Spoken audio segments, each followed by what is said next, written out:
having you.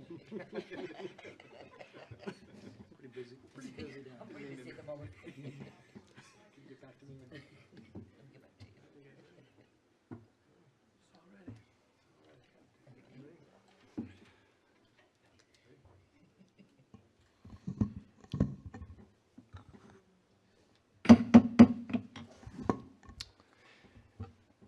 This meeting is hereby called to order, and I'd like to wish everyone a very happy new year and welcome you to the afternoon session of the Goochland County Board of Supervisors meeting for January 2nd, 2019.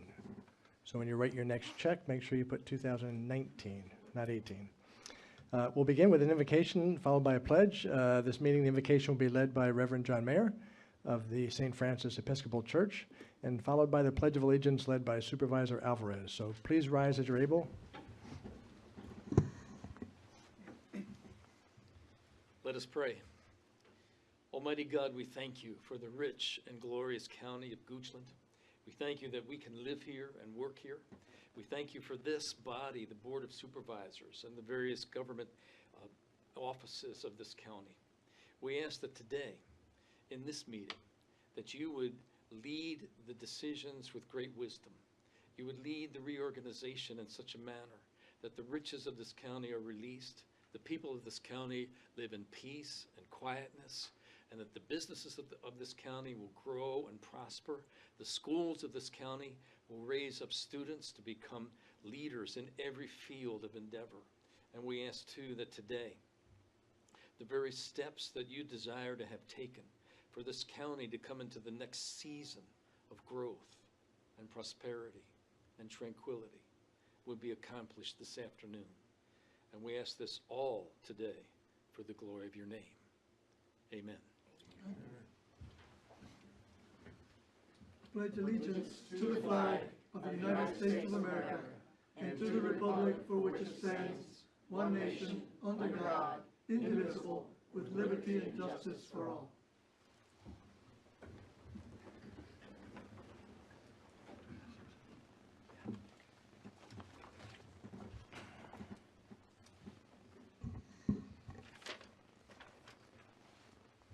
Well, before we continue with the meeting, each year in January, the Board of Supervisors selects members of this board to serve as chairman and vice chairman for the coming year. It's been our custom in the past to go ahead and rotate the chairmanship among the various members of the board. At this point, I'll turn the gavel over to our county administrator and ask him to walk us through the election process. Mr. Badesky, take us away. Mr. Chairman, thank you very much. As our protocol requires, it requires us to open the floor for nominations and appointment of the chair and vice chair of the Board of Supervisors for calendar year 2019. So with this call to open nominations for the chair of the Goochland County Board of Supervisors for 2019. Mr. Badesky, members of the board, I'd like to nominate an individual who has already served this county well for a number of years in a number of capacities, including chair of the Broadband Committee, chair of the Audit Committee, and formerly chair of this Board of Supervisors, and in my humble opinion is well qualified to serve a second term as our chair.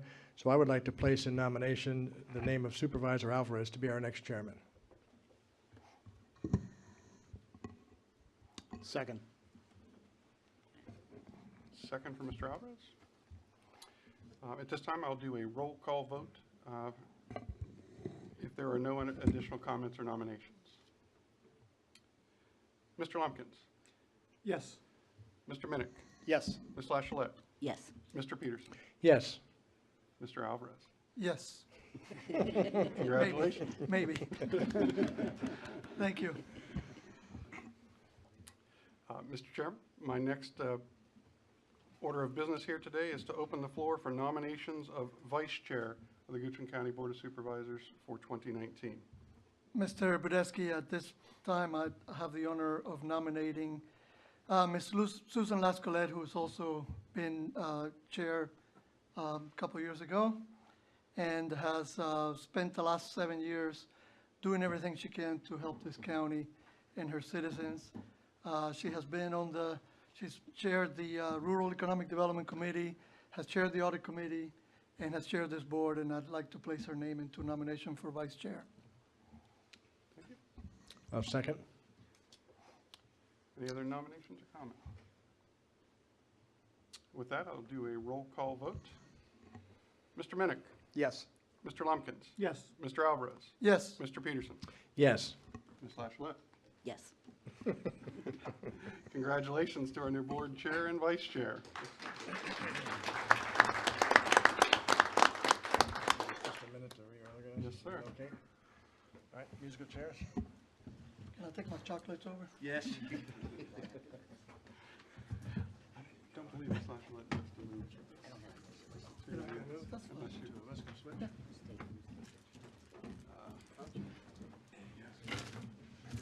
Still have your plaque? Oh, yeah.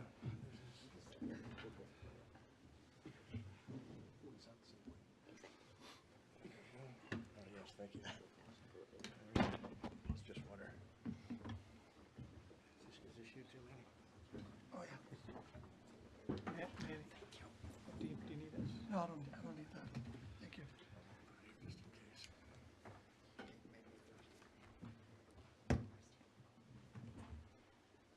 Mr. Chairman, my order of business is done here. I will yield to comments from the new chair and our outgoing chair. Well, I don't have a whole lot to say. I just want to thank this board for having trust in me again to appoint me once again as chairman. I'd like to thank Mr. Peterson for leading us through another great year. I think we have a real busy year ahead of us if some of the things we're seeing come to fruition. And it's going to be, I think, another great year. Our schools are poised for greatness, as is our county. And we just celebrated our obtaining a AAA from Moody's, and I think things are just going to continue to get better for us. So thank you very much, and I'm honored to serve on your behalf. Those are my comments. Mr. Bodesky. Outgoing chair, has it? Do you have any other comments, Mr. No, I Former think Chair? I said everything I need to the Okay. last 12 months, but just, God bless and Godspeed, and to the board and you, Mr. Chair. Okay, so the next item on the agenda is establishing the Board of Supervisors meeting schedule. Oh, I'm sorry, I got a little bit ahead of myself here. Next is adopting the rules of procedure and code of ethics, as we do every year. I believe this year we have a couple of changes. Yes. Ms. McGee, would you like to take us through it? Yeah, Mr. Chairman, at my own initiative, your rules of procedure are before you with no recommended changes. They seem to work well this past year, and I had made some amendments last year. For your code of ethics and standards of conduct, at my own volition, I prepared some amendments simply to the procedure to be followed when a complaint is received, because we actually did go through this process last year, and we found that there was not a lot of clarity in what was written for the procedure. So I have proposed changes to what was originally paragraph 16 of your standards of conduct. The major substantive change is that it now would, as proposed, require that the complaint be made by a resident of Goochland County, so that this board doesn't have to go through a lot of machinations over a complaint that your citizens don't have. You serve your citizens, and it is to them that you owe the highest standard of conduct and code of ethics, which you will deliver to them, but it does prevent you from having to go through a complaint from some far-off place or person. And then the rest of the way I did the procedure simply provides a little bit more clarity and is in keeping with what we did with a complaint that was received this past year.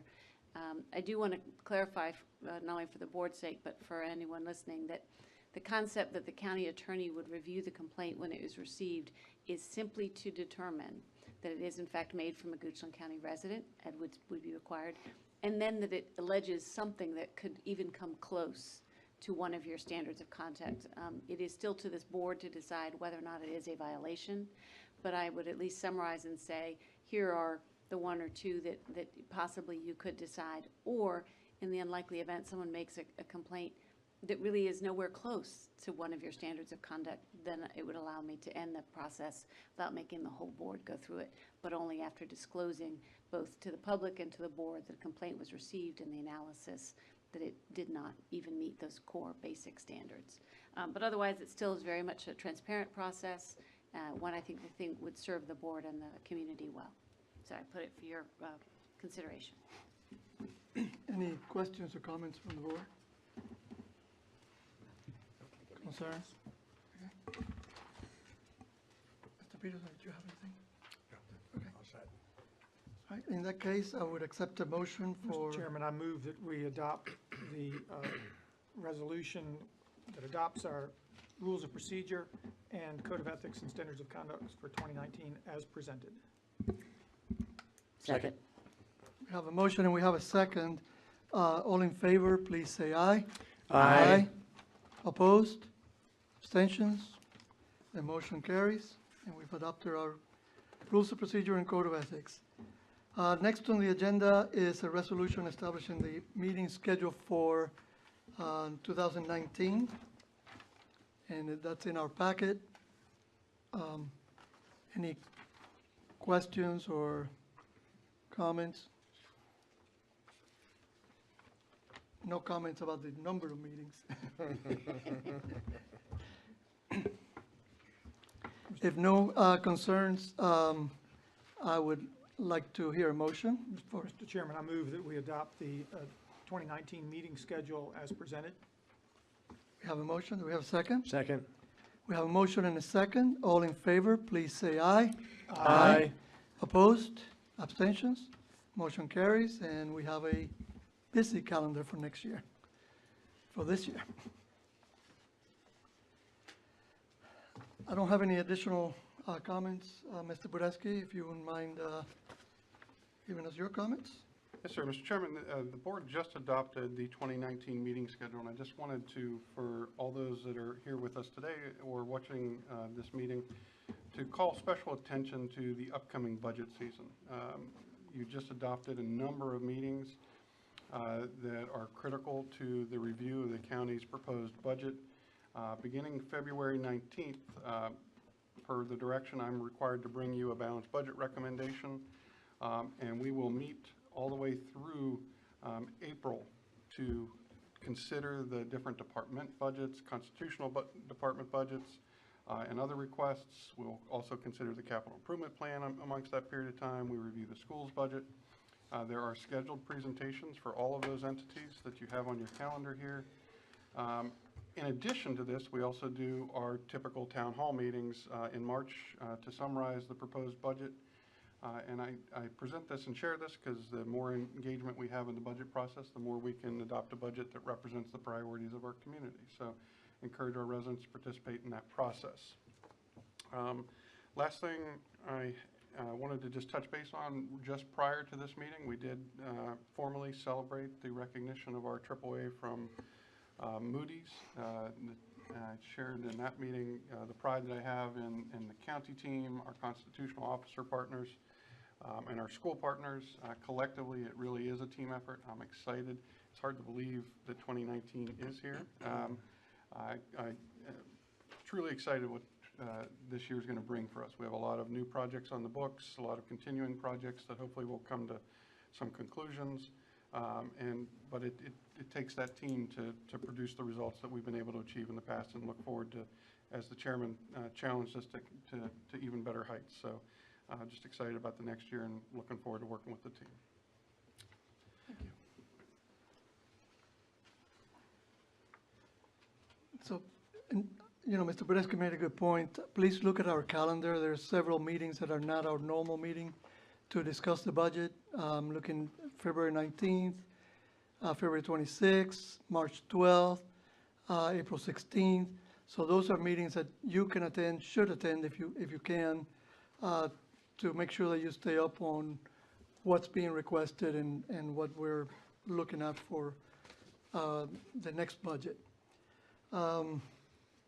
The next item on the agenda is presentation of the Government Finance Office Association Award for our budget document for 2019.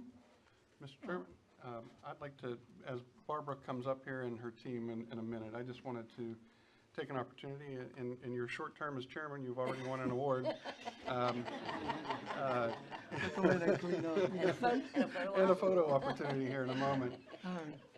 That's my hair.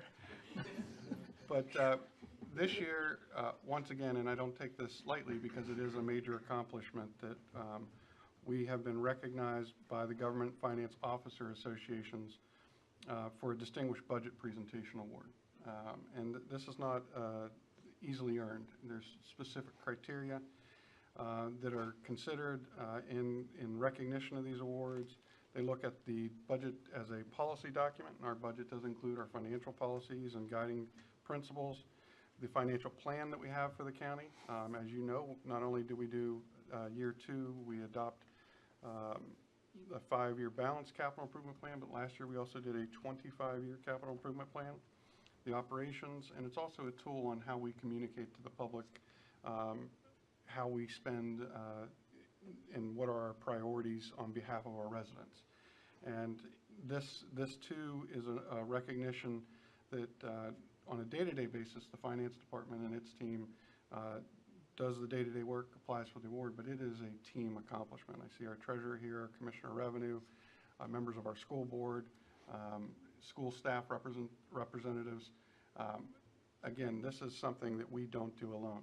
In order to have the budget performance that we have and create the documents that we have, it takes all of us working together to be able to produce these. And I'm just proud to be able, once again, in 2018, we've been recognized with the GFOA's Distinguished Budget Presentation Award. So on behalf of the county administration, I'd like to thank all the departments, and I'm going to ask the budget team to come on up and take a quick picture with us. But I really want to thank all of our partners. Thank you very much. Clap, clap. We take a quick picture.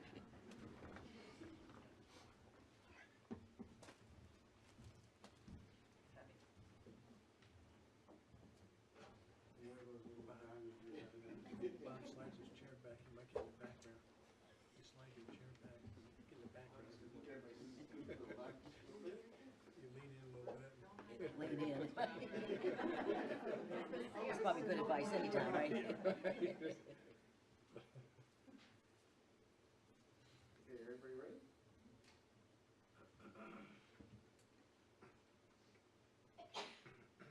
Bless you.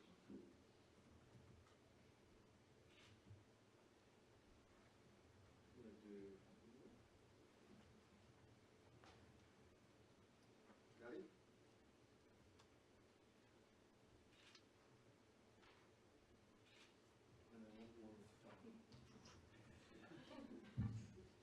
Oh, Paul, it's fails, sorry. Paul's gonna get the picture to your selfie.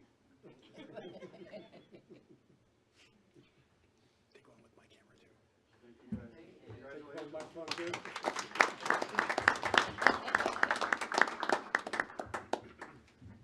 Get one with Manny's camera. Good Oh, start. wait, my camera. Good start, man.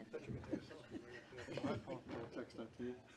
I should have taken a little stick for selfies. Yeah, right. Selfie stick.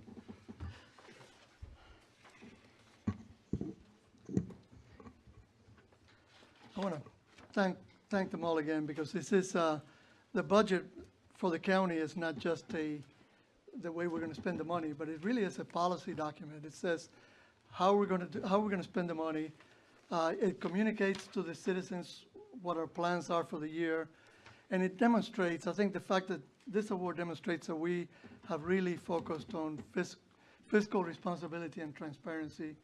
So I really appreciate the work everybody does. And of course, this is last year's work. We'll look to the next year to have the same award next year for their first act. Okay, so next item on the agenda is the citizen comment period. At this time, any citizen who would like to speak on any topic of importance to Goochland County, please step forward and give us your name and address for the record, and try to keep your comments to about 3 minutes. Good Good afternoon.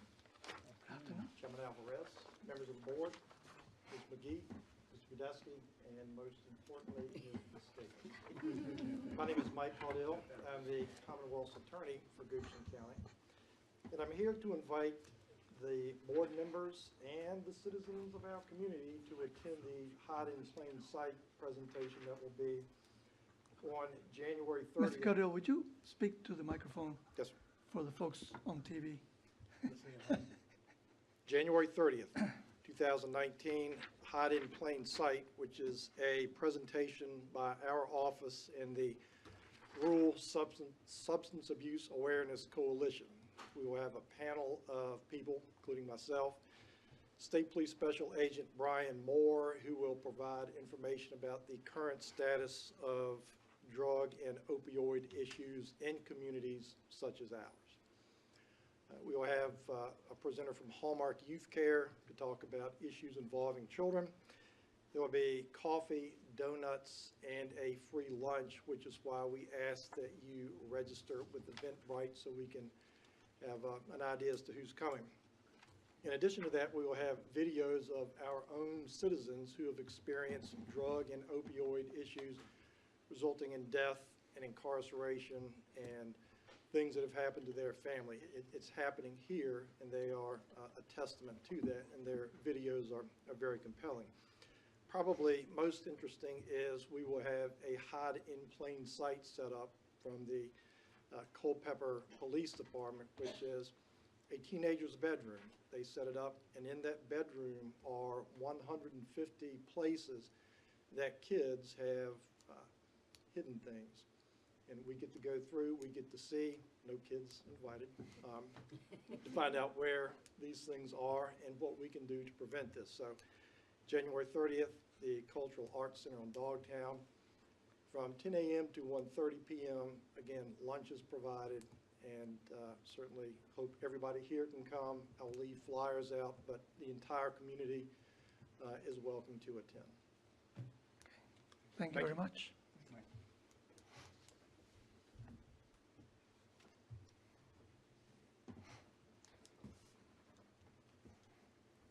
Good afternoon. My name is Linda Moore. I live in 2164 Prophet Road, Mannequin Sabbath, District 4. I first of all would like to say Happy New Year and congratulations to Thank you. Mr. Alvarez and Susan Lasalette. I want to tell you this board has to be the most perceptive and to citizens. You respond in a timely fashion to every email that you get. I can count on a response.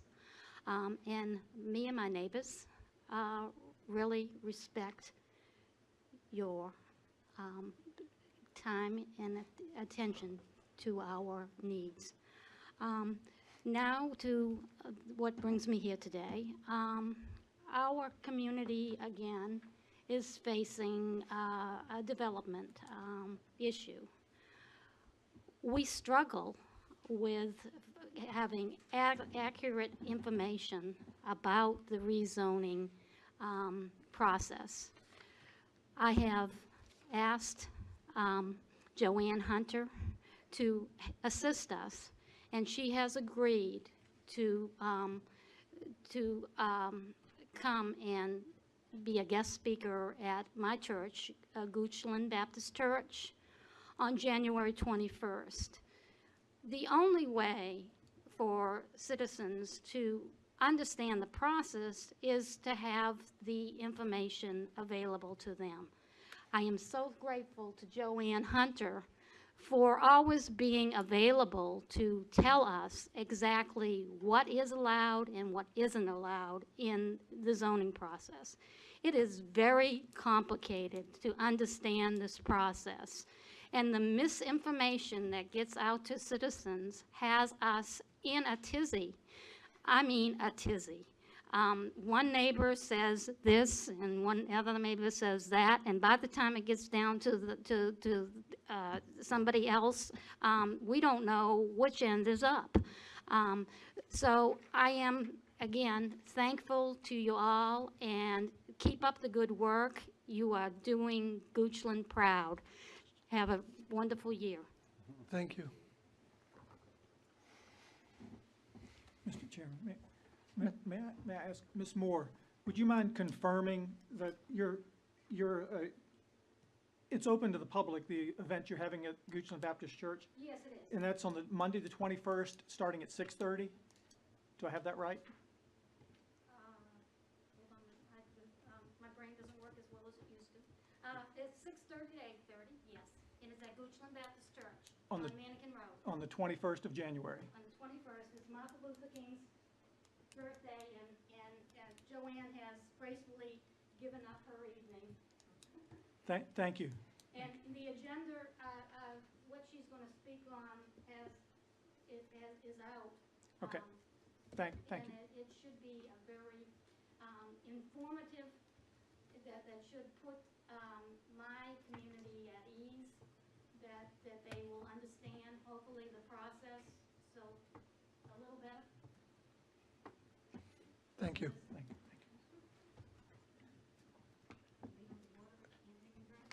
Mr. Lyle, I think it's your turn.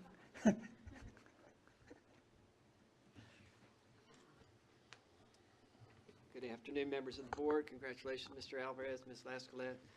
Mr. Peterson, thank you for your guidance from a very challenging past year. And I want to start this year off by just saying thank you again.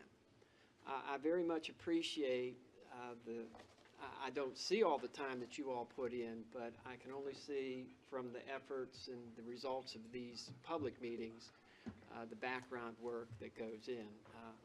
My hope is that you all do not start to realize the amount of time that you're putting in and rethink your decision to public service. I do want to just touch on briefly two topics, one of which somewhat follows up Ms. Moore, and that's on growth and development. And then the other one, Mr. Wynn, I hope you won't take it personally, but it does talk about sometimes government's inefficiency between competing, if you want to use that term, agencies. But somebody way smarter than me used to say that if you fail to plan, you plan to fail. And then I cited you can also fail to follow the plan. In December 18th article that says Virginia's losing one dairy farm a week. And the gentleman, this is in Franklin County, says, I haven't made money since 2009. I don't want my family to go into farming. And it goes on to say that when they close, farmers typically sell their land, which more or less functions as their retirement savings in an industry without pensions or much in the way of profit. Some might transition to another crop, but the closer they are to population center, that land's going to be divided into subdivisions. We're kind of in the perfect storm where the agriculture industry is a small margin industry. And there is this thing called property rights, and I certainly am an advocate of those. So if somebody's not going into farming, I believe they are entitled to get a return on their private property. Our comprehensive plan sets as an objective 85% or so of the county to stay rural, to stay open. And so, bless you, you have got an interesting challenge ahead of you to both meet what I'll call the 30,000-foot challenge of open space and the realities of an agricultural industry that is increasingly narrow margins and property rights where farmers are entitled, landowners are entitled to use their property as they best see fit. And that comes back to the comprehensive plan. And I'm extremely appreciative of Ms. Hunter and her reorganizational efforts with the ordinances. But the reality is, if we believe in the comprehensive plan, you know, we planned to do something in the good of the community, but if we don't follow the plan, we're kind of our own worst enemy. And so that's where we fail to follow the plan. And so with some of these conditional use permits that are coming in, I hope, been consistent in suggesting it's not always a good idea to start just, it's a conditional use permit, we need to grant it. And so the balance, and I don't have an answer for you all, or for anybody. How do you balance property rights and the comprehensive plan? But the reality is the agriculture industry is going to find itself with fewer and fewer people wanting to go into the farming industry. They own their land, they should be able to do something with it. But how do we balance that against conditional use permits? Let's put high density residences in where the comprehensive plan says transitional, or it's not at all really suitable for residential. I don't have an answer. Bless you for being in those seats and willing to tackle that, because it's going to come. You're going to be faced with that. Now, the other part, and this comes back to what I've not seen in Goochland, and that is agencies within the county going in two different directions. But DCR, Department of Conservation and Recreation, is trying to get rid of an invasive non-native species called the Chinese bush clover. And what happens is it's very robust, and it will grow and choke out native plants. Unfortunately, VDOT is aggressively planting it along the interstates to help with soil abatement. So we have DCR saying we want to get rid of this non-native invasive plant, and VDOT is out there planting it. So I'm not sure, Mr. Board, what to do, but well, I'll be happy to pass this along. But it just comes back to the left hand, right hand, where they're both well-intentioned. But, and I'm not going to say that necessarily DCR is correct, but it did bring a smile to my face. That's saying, well, yeah, we're from the government, we're here to help you. So I'll just leave it at that. But again, just thank you folks for what you do. It is sometimes a thankless job, and I may sound a bit repetitive, but I do want to make a point of saying thank you, because I personally appreciate the time that you folks put in. Coming from me, that may not carry much saying, but until other people start showing up and saying it's the best, you're going to have to deal with it. So I'll let you go with that. Thank you, Mr. Lyle. Anyone else wanting to speak? If not, I will close the public comment period. Next item, Mr. Budeski, did you have something else to add? I apologize, Mr. Chairman. I'm remiss. I missed something during my comments, and I just wanted to, Chief McKay's here with us.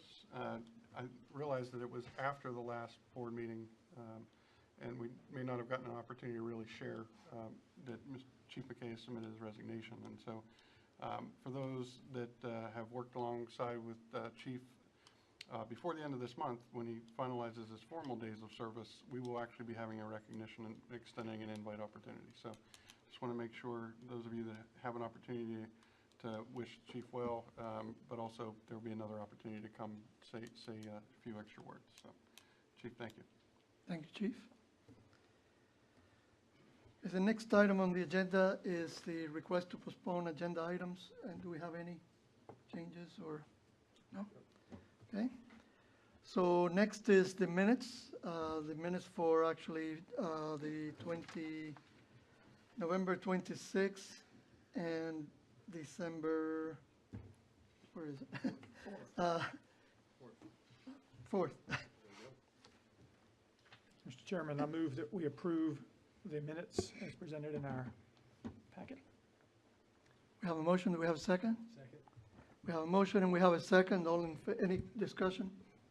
Comments? Okay. All in favor, please say aye. Aye. Opposed? Abstentions? The minutes are approved. Next item is reports. Mr. Nguyen, here's your opportunity to talk about the bushes you're planting. I don't know what Mr. Lyle is talking about. He gave me a packet, so I'm gonna read up on it. Mr. Chairman, members of the board, Mr. Badesky, Happy New Year to each and every one of y'all. I know last time when I was here, December 4th, we were talking about snow. And we did get the snow. They started out with a 1 to 3 prediction, and at the end of it, we ended up with 15 inches of snow up in this area in about a 10-hour period. So it was a tough storm to keep up with, but it was an easy storm to clean up. So I'm glad the temperatures worked with us and everything. And I thought it was a, pretty good success. We got the brine out like I was telling y'all. I guess y'all saw the white streaks down the road and everything. We put brine out way ahead of time. And that helped us with the storm that came in. Hopefully we won't get any more anytime soon. Also, the last board meeting, I mentioned that Rodney Rigsby had retired, the superintendent at Sandy Hook. I have got a person that was my maintenance manager in Ashland. He has stepped down. He's going to be the superintendent at Sandy Hook. His name is Bruce Puffenbarger.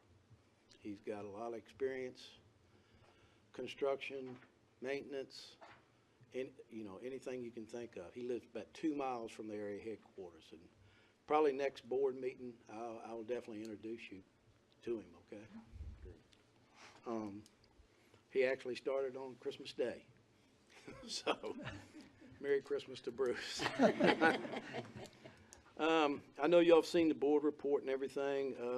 We had 32 work order requests and completed 24 this past month. We had 4 call-outs, and some of the call-outs were trees across the road, accident, mud in the road, that sort of thing. So just normal activities through the period. I know you will be seeing and have seen our crop of potholes that are working up. We're working on them daily.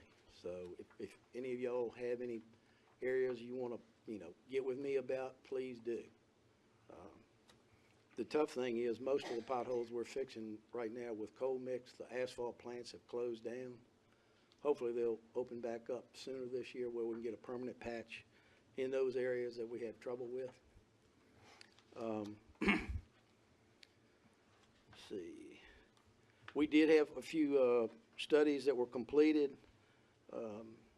There was a request for guardrail at Fairgrounds Road that didn't end up being warranted. Traffic engineer had reviewed that. The safety study that was done at Hockett and Tuckahoe Creek Parkway, some signs are going to be installed. Curb warning signs on both sides of the intersection will be installed there as soon as we get them in hand. Couple of pending things. Route 604, Roundabout Road and Three Chop Road, all the way at the far end of the county. There's a weird intersection right there where people are coming off of Route 604 Roundabout Road and turning onto Three Chop Road, cutting people off. The main thoroughfare is Roundabout Road, and people are coming from Louisa cutting to Three Chop to get to 64 or quicker instead of going to 250 and around. We're looking at that. I don't know what the answer is. I think if they put some pavement marking there and a stop bar or two and stop head, just some warning signs, it might help, because there have been a couple of near misses at that area. There was another study that we're working on now about the passing zone at Beaver Dam Creek Road on Route 6. As soon as we get that in, we'll get that out. We do have one employee in traffic engineering that has left, so things are going to take a little bit longer for those guys to review some of these studies and everything. Just want to let you know. 288-250 project, there's no change to that. It's still slated for an ad in January of 2020. So still on track for the timeline we were talking about. Other than that, I really don't have anything else. If y'all have any questions or anything. Questions from Mr. Wynn? Mr. Chairman. Mr. Wynn, I have actually 2 things. One, want to thank the crews that did the snow plowing this year. They did a much better job of not plowing all the snow into my driveway. Where do you live? Not just me, everybody's, okay? Not everybody's. It was wonderful. And the second is a request, and I've been meaning to send you an email about this. On 522 right here, Fund Administration Building, where it intersects with Route 6, if you're turning right there to go 6 west, that turn really needs some improvements there. There's a big hole in the pavement. Maybe someone could take a look at that. That on the shoulder, isn't it? Or is it Yeah. on the pavement? Okay, Yeah, it's in the shoulder. all right. It's Turning cut- right on Route 6? Well, on Well- 522, turning right Right. to go Yeah. west on Route 6. If you would please just look at that. I've been meaning to send you an email. Yeah, the other one you But- gave me was Matthews Lane and Haydensville Fife, water in the road. Yes, I got that from a citizen. Yeah, we're looking into that too. Okay, thank you. You just let me know. Okay. I don't know if there's a low area there. Or- That one, I know we've had a lot of rain, but, that one surprised me because where Haydensville Fife is and and Matthews. Matthews, it's kind of super elevated right there. So I would think water would sheet flow off the road, so. Right. I didn't look at it But we're myself. gonna That's look, just a I went by it request. today and I couldn't really tell anything, but told the, area headquarters, go ahead and look for a pipe, see if there's a pipe in the area that Okay. might be blocked up, so. We might be able to get back to the citizen as well. Maybe they'd be able to give a better explanation. Okay. That was just from an email. Yes, ma'am. Okay, thank you, sir. Other questions? Mr. Nguyen, there was, on Whitehall Road, between Sandy Hook Road and the Mill Forest entrance, I know it was a lot of rain, but a couple days ago, when we had all that rain, the road was flooded, and you can see where the leaves are on the road, or were on the road from the culvert. So, Right. That's right by your subdivision and the new subdivision they're building? no, Right. actually, the other direction, towards 522. Oh, back that way, okay. Yeah. All right, we'll take a look at that too. Any other questions for Mr. Nguyen? Yeah, just real quick. Yep, Mr. Nguyen, again, I thought you did a great job, or VDOT did a great job with the handling the storm. On the way over this evening, I was slightly delayed by one of your crews out there patching on Patterson. My first thought was, oh, great, here's a delay. My second thought, though, was I could have hit those potholes at full speed. And so I'm glad you guys were out there, so thank you very much for doing that. I didn't mind the delay. Any update on the turning lane on Patterson and River Road? Danny, you want to speak to the turn lane? You know what I'm speaking to, right? Yeah, The Patterson, the River Road where it comes. 650 and 6. I Yep, know there we go. exactly what you're talking about. Mr. Chairman, members of the board, so we were in the willingness period. We had the signs up to get public comment to see if anyone was interested in actually having a public hearing. We got 5 inquiries dotted around the intersection, and I spoke to every one of them. Once we explained the project and what we were doing, no one was interested in the public hearing. So that's going to save us a few months on the advertisement of that project, so we hope to get that out earlier now. What's the timing on that? Do you have any idea? So originally, we had it for October 2020, and I'm trying to get it before that. I can't say because there's still some right-of-way issues to be worked out, but should be earlier than October 2020, hopefully much earlier. Well, I thought I heard we're done with snow for the year, so maybe that extra money can go toward that. Mr. Wynn's call. Thank you for the update. Thank you. Thank you, Mr. Nguyen. All right, thank you. Happy New Year. Ms. Parrish.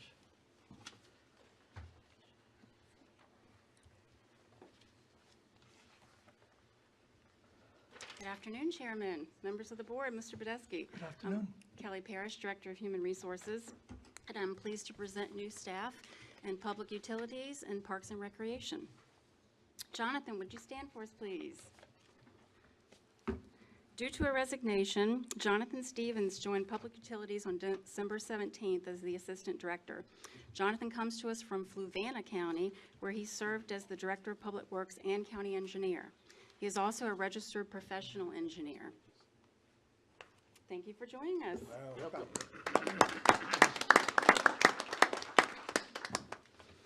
Due to resignations, Sarah Grayson and Justin Weeks joined the Parks and Recreation staff on December 13th as part-time recreation aides. Shantae Cooper joined the staff on December 5th as a part-time recreation assistant as well. And that concludes our new staff. Thank you. Thank you, Ms. Parrish. Welcome. Welcome. Next item is planning and development activity.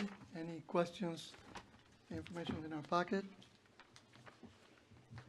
Any questions on that information? No? Accounts payable, any questions on that? Nope. Okay, thank you. Next is the consent agenda. Mr. Budesky, would you highlight those items for us? Yes, sir. Mr. Chairman, there's only 2 items on your consent agenda today, but one involves a lot of paper. And so one of the largest agenda items you actually have in your packet today, and you were also just given sort of another summary addendum. These have all been reviewed with the board. Each year, in January, we take the opportunity to update the county's personnel manual, make any changes operationally that we've needed to make over the year.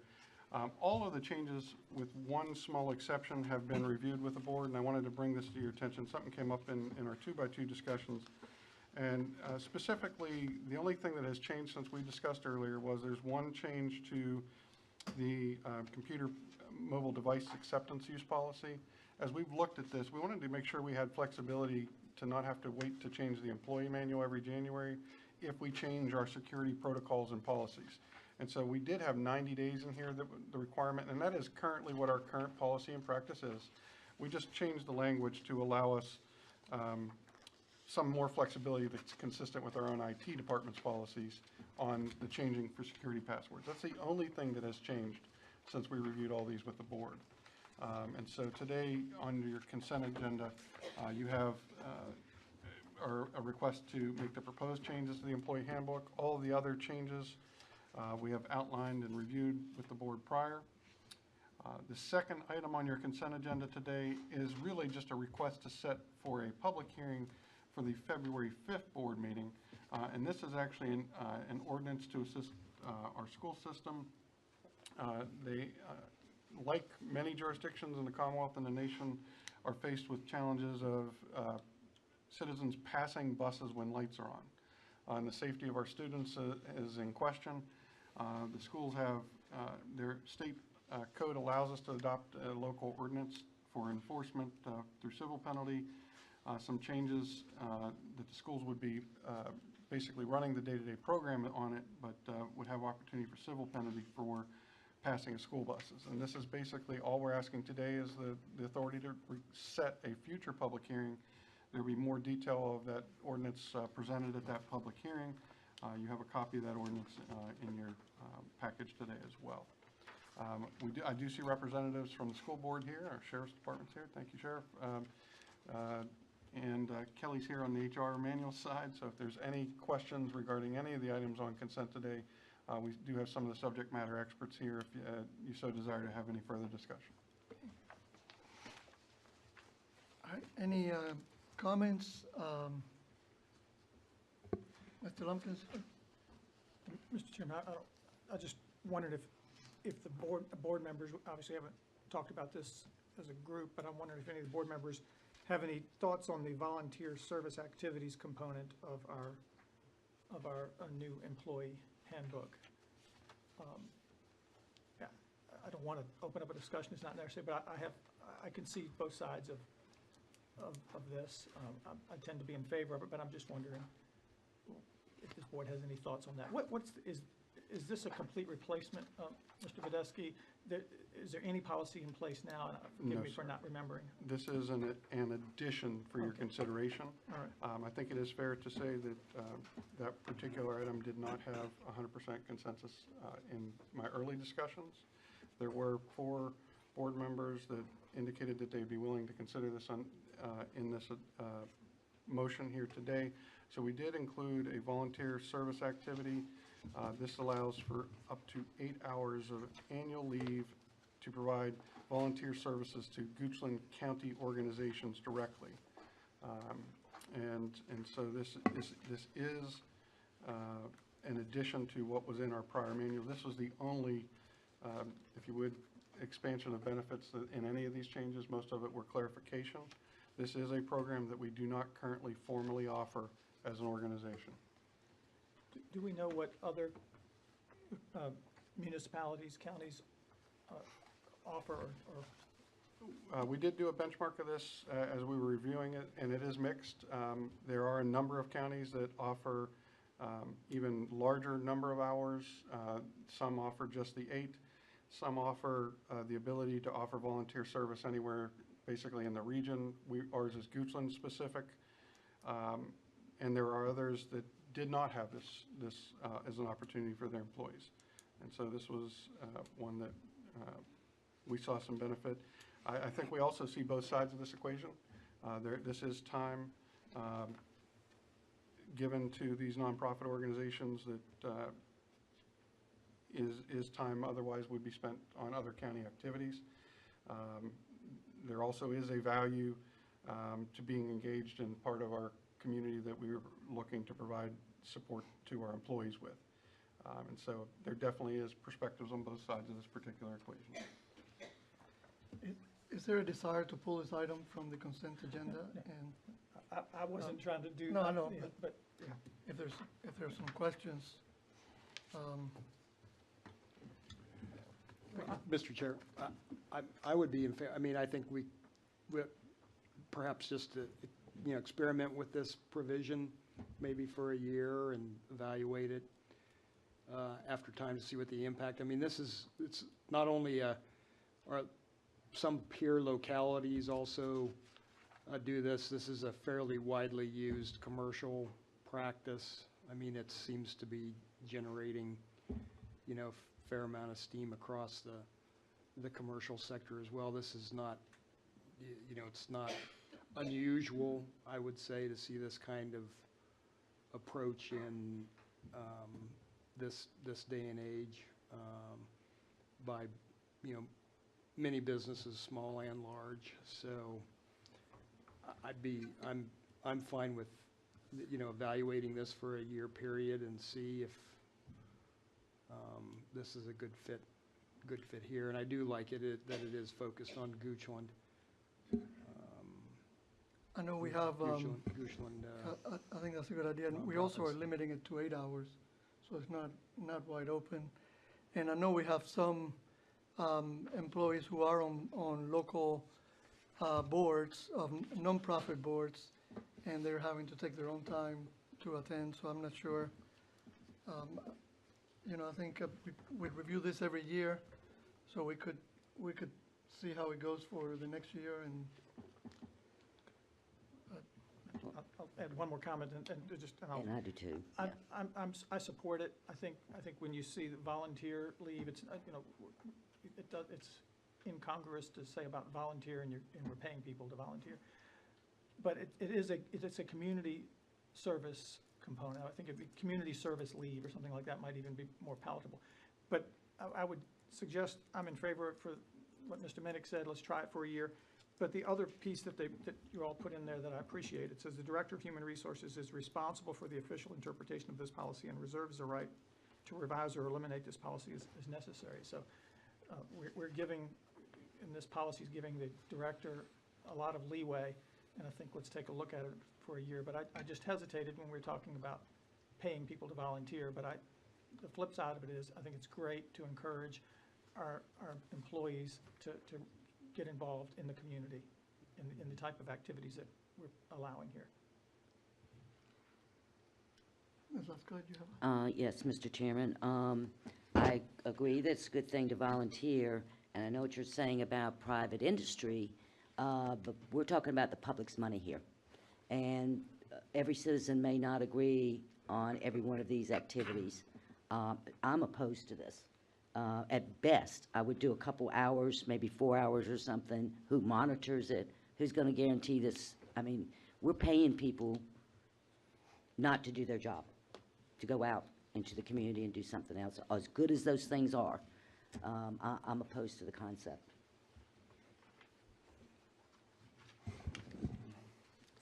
Well, sounds to me like we need to break up these two items on the consent agenda. Right? Mr. Chairman, I move that we go ahead and approve number 2 in the consent agenda item and pull out number 1. And so I move that we approve the request to set a public hearing for February 5th, 2019 to consider an ordinance to add section 9-27 to allow the installation and monitoring of a video monitoring system on division school buses. All right, second. We have a motion and we have a second. Any other discussion on that item? If not, all in favor, please say aye. Aye. Opposed? Abstentions? So that item number 2 on the consent agenda carries. And I guess we'll open discussion again on the employee handbook and specifically the volunteer service activities. Mr. Chairman, if there are no other objections to the remainder of the HR manual, maybe you take a vote on the HR manual minus that section, and then take a vote on that section. Mr. Badesky, that can be a difficult way to capture the resolution later, if that's exactly how you want. I'm sure we can manage it, but the cleaner adoption of the resolution would be to work out and have a resolution of all of it, rather than breaking it into 2 separate resolutions. Okay, you can vote it up or down if you prefer. Well, Mr. Chairman, I move that we adopt the employee handbook with the additions and changes as presented. Do we have a second? Second. We have a motion and we have a second. Mr. Bodesky, would you please do a roll call? Discussion? No, wait a Or minute. discussion? Are we not allowed to make any changes in this whatsoever? No, we have a Just a motion. motion and a second. I'm sure he would accept friendly amendments.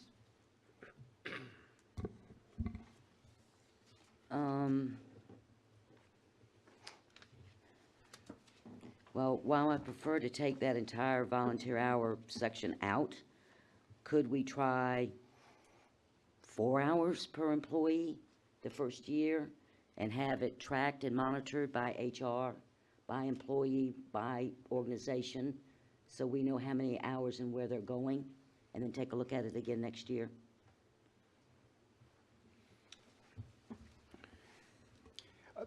Just a question.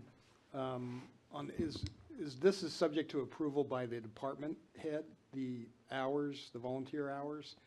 So the direct supervisory staff has ultimate say in whether or not volunteer hours are permitted, is that correct? That's correct. Okay. Operational capacity has to be maintained prior to any of that being approved. Yeah. So we're providing the supervisor, I guess we're providing the supervisory construct here for hierarchy in order to approve or disapprove the hours. To get back to the 4 hours, I'm not opposed to changing it to 4 hours. I just don't think that we want a major effort to study. I think we want to gauge from our supervisory staff by their input into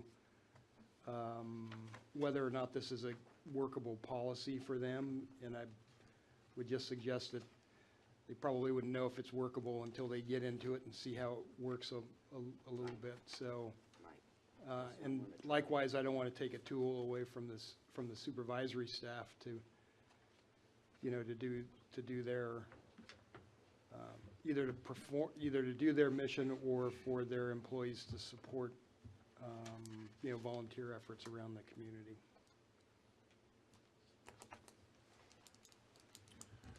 Yeah, Mr. Chair, in kind of doing my own deliberation on this, going back and forth and what's the right thing to do here, one of the things I considered was if you had a Goochland County without the nonprofits, without the volunteer organizations, without Goochland Cares, without the food banks, would there be an increased demand on county services? Would crime go up? Would there be other things that would happen that would demand services? So if that's the case, then you say to yourself, okay, these organizations in some fashion, maybe it's indirect, not direct, and doesn't lend itself to being measured or quantified, but in the aggregate, it seems to me that these organizations, in some respects, lessen or relieve some of the burden on the county services. If you make that leap, then you say, well, then supporting these would, there'd be some perhaps indeterminable return on investment for the county for 4 hours or once a year for their employees to get involved. That's one consideration that would say, well, there is a return here. It's not just a a giveaway. It's not a donation. It's a way to help loosen or lessen the demand for services on the county. Now, you can go the other way and say, yeah, well, show me the $10 we saved, and it's a little hard to make that connection. So I guess in this case, I'm inclined to err in favor of helping out the needy and engendering a sense of community engagement, involvement between the government and the organizations out there that help the most needy. So those are just some thoughts I thought I'd share with the board.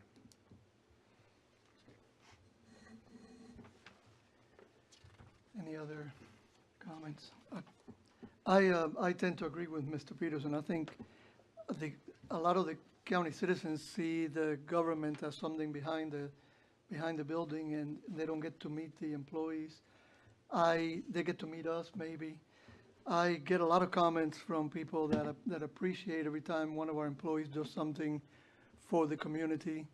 And you see it posted on social media, and you see it, I hear it, so-and-so came and they did a great job. And I think it helps to build a community or maintain kind of Goochland. I think everybody, as we were smaller, everybody knew everybody.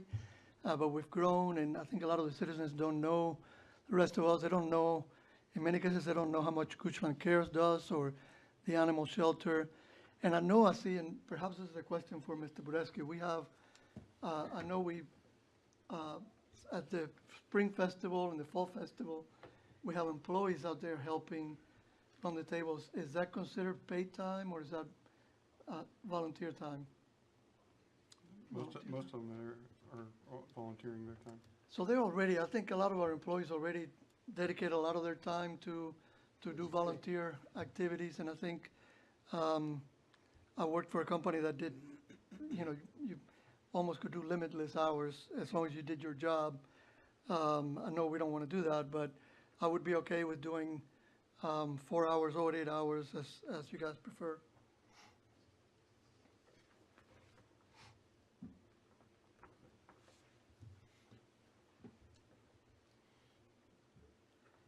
Any other discussion, or? We have a motion on the floor, and we have a second. Mr. Bureski, would you call the roll? Can I just ask, just for clarification, I'm not sure if Ms. Lachelet was it posed as a friendly amendment, or? It was, and it's not, apparently not accepted.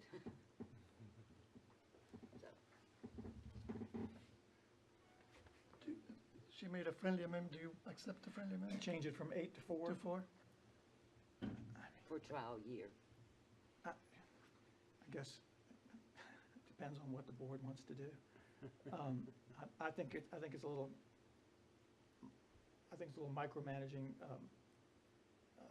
to change it. I mean, it's either going to work or it's not, and Right. I think 8 hours is a full day. I mean, but if all of y'all are looking at me and saying change it to 4, I certainly. But I'll leave it as is. I think it might be easier to manage 8 hours because somebody can take a day and go volunteer Could be, at a food bank or park, whatever, but, could be, yeah. so, Okay. okay, So we have a motion and a second? in a second. Call for the question. All right, Mr. Peterson, Yes. Mr. Minnick, Yes. Ms. Lachelet, Yes. Mr. Lumpkins, Yes. Mr. Alvarez. Yes. Thank you.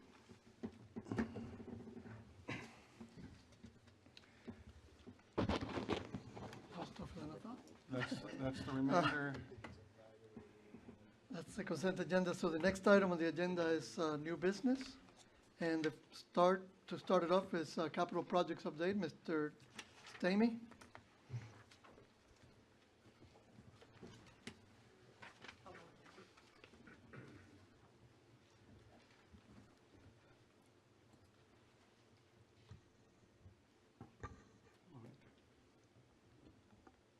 Good afternoon, Mr. Chairman, members of the board. My name is Derek Stamey. I'm the Deputy County Administrator for Operations.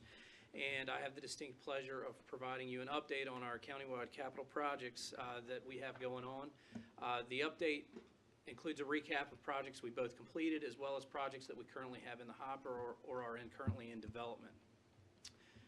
We're going to review approximately 24 projects, both large and small, for fiscal year 19, spanning and impacting multiple county departments and functions. And I would be remiss if I jumped right in and got really moving on this without saying thank you to all the different departments that really play a huge part in getting these projects done. It's easy for me to stand up here and get FaceTime for it, but I really have to say thank you to the county attorney's office, our purchasing department, which gets to put up with me and my staff on a daily basis, Parks and Recreation, and General Services. They all work collaboratively and cooperatively together to bring these projects from paper and numbers on a page in a CIP to a building or facility that the public can use and staff can work out of. So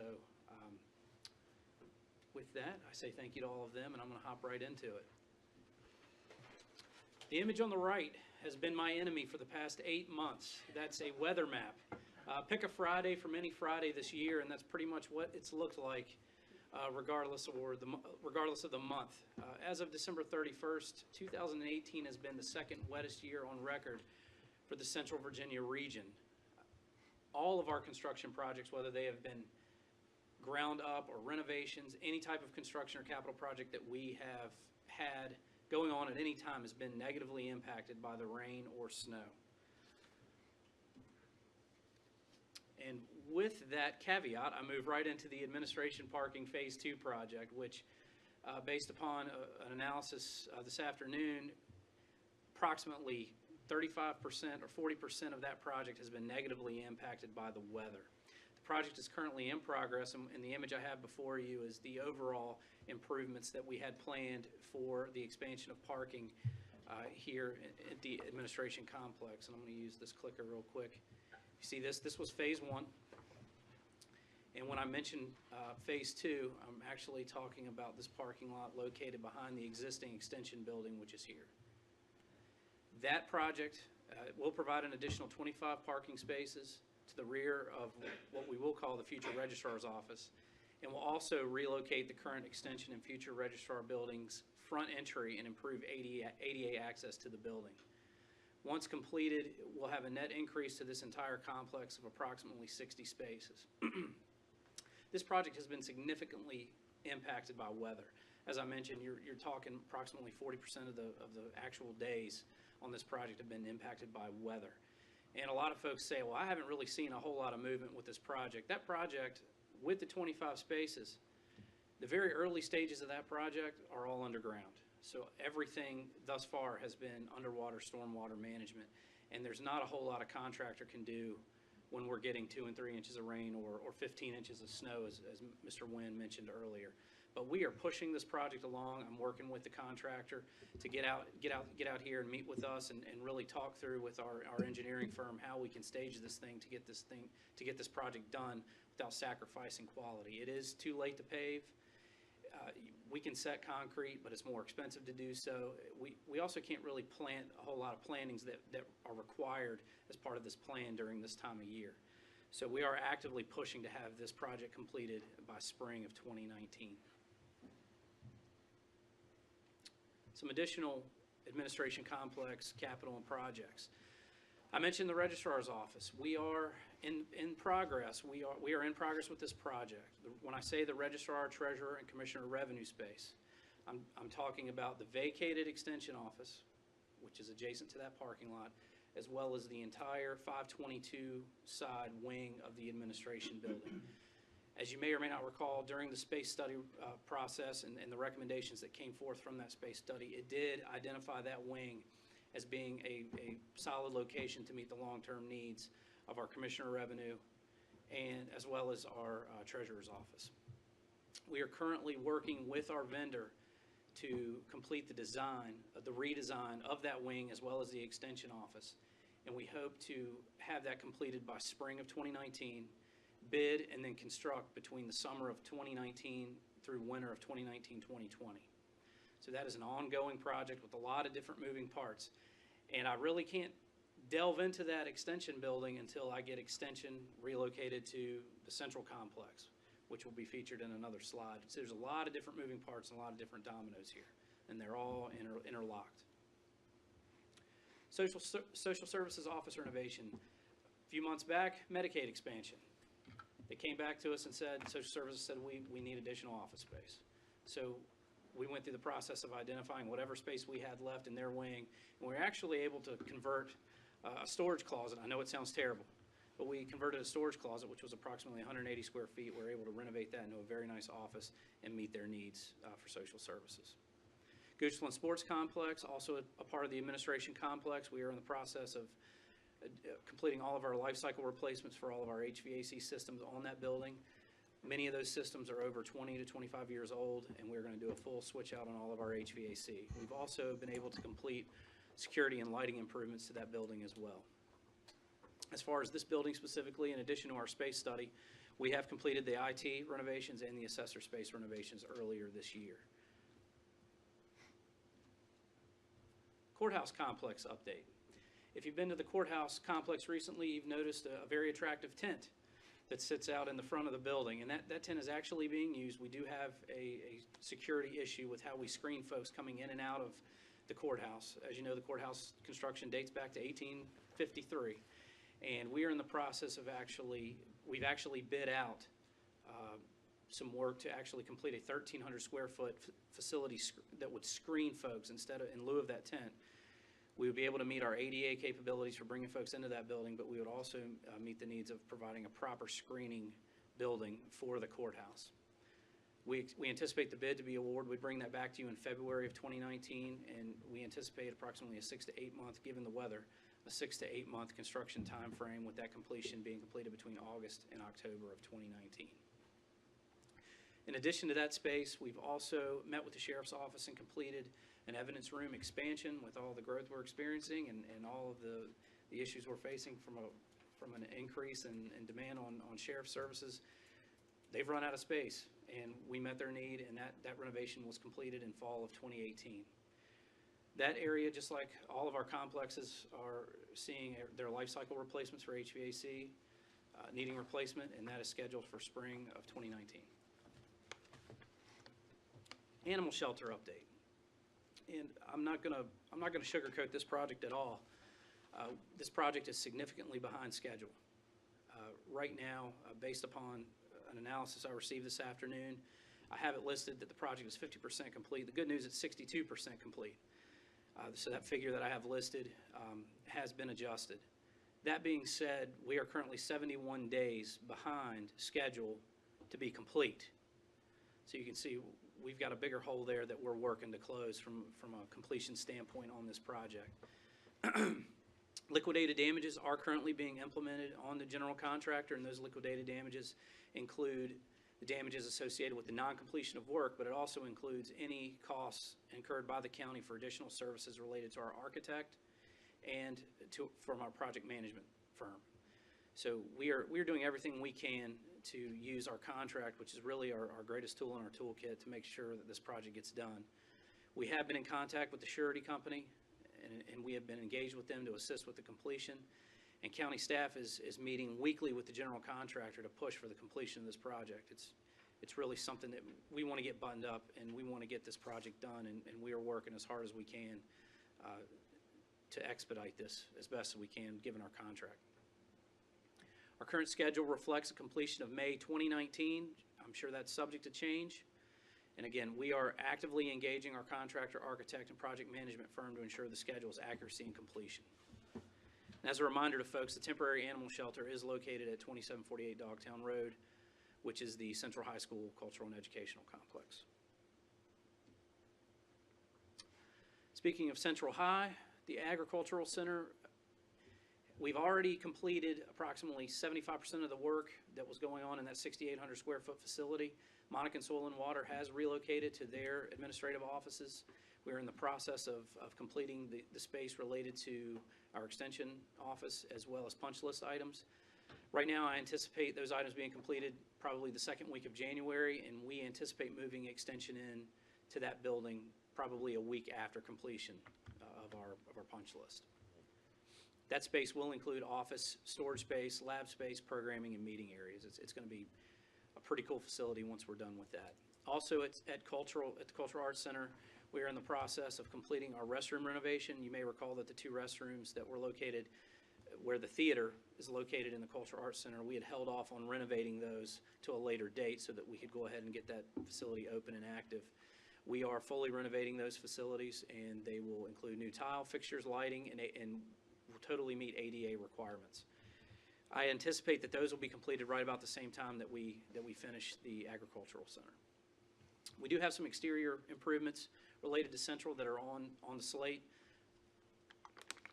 Those included both lighting and parking lot improvements. Those have been delayed because of the rain. We can't pave parking with a wet parking lot, and right now asphalt is in short supply given the weather.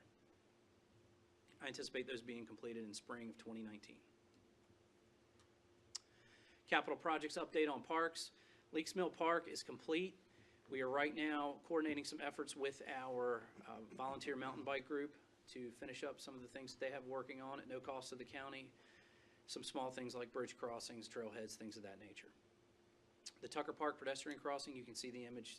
I don't really have a rendering, so to speak, but I do have an image that shows the architectural design of that piece. We are looking to bid out the connector bridge, which would connect the eastern and western side of Tucker Park below the 522 bridge. We hope to get that bid out in spring of 2019. Construction should take between 3 and 4 months. As far as dog parks, those have kind of shifted in our priority list, and we're going to be reviewing those along with the pet lovers and looking to engage volunteers as we develop those. Additional park updates, the East End Trails. We did receive the VDOT Alternative Transportation Grant for $200,000, which would require a 20% match. We are working diligently with the County Attorney's Office as well as with property owners to negotiate our easements for that project. Hidden Rock Park, we have been working with GYAA on donated improvements as well as county-funded improvements to that facility. That includes fencing, general site improvements, concreted backstops, improved drainage. We are going to be working to cover and light the batting cages. I think we'll probably be one of the only counties to have that kind of feature. We did have an irrigation well donated to us. We will be working on irrigating those fields. We have already been guaranteed the regional and state championships for youth baseball in 2019 and 2020, so we will be hosting probably 7 or 8 localities for that and several hundred people. So that's good news, and I think the word is out that we've got great facilities and we've got great volunteers and staff that make those tournaments worthwhile. We anticipate the completion for spring of 2019 on all of the Hidden Rock improvements. An update on countywide projects. Centerville Streetscape, as you may recall, back in fall of 2017, we did complete a streetscape project in Centerville, and we are looking. I got to thank Lee Dunn with Community Development. She pursued some forestry grant opportunities for us, and we're actually able to plant approximately 60 trees as you head east from where Centerville is there at the Wells Fargo towards 288. We're actually able to plant in the medians approximately 60 trees, and that's going to look very nice when it's done. And it's a mixture of both hardwoods, tall growing trees, low growing trees. I think it's going to be a nice element as you enter that area of the county. Route 6 storm pipe was completed. Oilville Park and Ride, I know that's Mr. Minnick's favorite project. I'm working with the property owner now, who has agreed to provide us with an easement. I'm working with Dominion as well. I hope to have some additional information and hopefully some answers for you in the next couple of weeks so that we can finally get that project moved to some form of completion. Gateway Sign Program, our architectural firm is engaged with developing some conceptual designs of our gateway signs. They're currently under development. We hope to have a refined concept sometime in the next few weeks. And once we have those, we will look to develop a citizen engagement process to follow that. Lots going on. Some things I didn't touch on that were smaller in nature, but I'll be happy to address any questions you may have at this time. Questions for Mr. Stamey? I'll start from the last first, the Gateway Sign project. Thank you for the update on that. I've been wondering about that the last few months. What's the cost, if you don't expect to necessarily know this off the top of your head? Do you know what the cost is that we are incurring for the design? It is approximately $20,000 worth of design costs. Now, we had budgeted and had approved in the CIP $150,000. So we engage the design firm. Our goal is to have that design firm create for us something that we can replicate moving forward. Part of the process also would involve prioritizing both primary, secondary, and what we call tertiary signs, and we can build those as funds allow. So the 150, was that just the design component, or was that? No, sir, that was wasn't the the intent. The intent was we would build what we could based upon a prioritized list. If the 150 would cover it all, Because that's capital, I don't think the design would be capital. Capital is actually getting the signs out there. built the design, a portion of, I'm sorry, I didn't understand your question. A portion of the design, I'm sorry, a portion of the capital costs associated with it include your design costs. Okay. Yes, sir. But the 150 is what we have budgeted, and the idea is we're not gonna go over that, we're just gonna try to get what we can within that. As of right now, yes, sir. Okay. East End Trails, what is that $200,000 grant plus the 20% match? What exactly is that gonna be used for? It would be used for anything related to the construction of the trail itself, which would include design. Anywhere from Patterson up to Broad? Well, it was approved for, part of the bid, part of the application portion for that grant included identifying the leg and the length. So that money would have to be utilized for the portion of the trail that we applied for. So it would include what we call leg 1, which, I don't know how familiar you are with it, but if you're at the HCA emergency room, Tucko Creek Parkway dead ends. Somewhere within that location, we would identify a spot for some parking, and then access, I'd have to pull up a map for you, and unfortunately, I don't have one. It's not, but does leg 1 go south or north? It goes east, south, west, and then south again. So it's multi-directional. It's not a straight shot. Yep. Mr. Lumpkins, that's one of our transportation grants, and the grant required that it connect multiple sites. So you can just build a trail, it had to connect, so it connects HCA, Hardywood, the Hardywood, apartments. yeah, the apartment, so it's intended to allow people to walk from one place to another. Okay, got it. Leaks Mill, over the years, I've seen tremendous, and we point several things where there's a lot of volunteer work, but I've seen a lot of volunteer work at Leaks Mill. I just happen to be a little more familiar with it. And people are putting an awful lot of time in there, and I've wondered, is there an end point or some point we can say, aha, look at what we've done? And is there plans maybe this year, point this year, where we can recognize volunteers, or is that in your vision too? It is. We actually have, I don't want to spill the beans, but we do have something planned. Okay. Yeah, it's kind of a surprise at this No, point, that's so. good enough. I just know that there's a lot of good work going on, and Yes, sir. it's pretty neat stuff. We say thank you quite a bit, so. Sure you do. Thank you. Mr. Chairman, just on that particular project, we've also had great participation from our school partners at that park, the Mountain Bike Association, the countless hours that those guys have put in volunteering. So it has been a really great one. Also, those of you that are into the mountain bike world or follow the mountain bike, Goochland's becoming a real destination. I don't think the rains helped this year, but and they are very respectful of the trails. They post, don't go out and use them when the weather's the way it is. But I would say that has become a real regional amenity. Absolutely. On a Thursday evening, I was out there, and there were 25 people.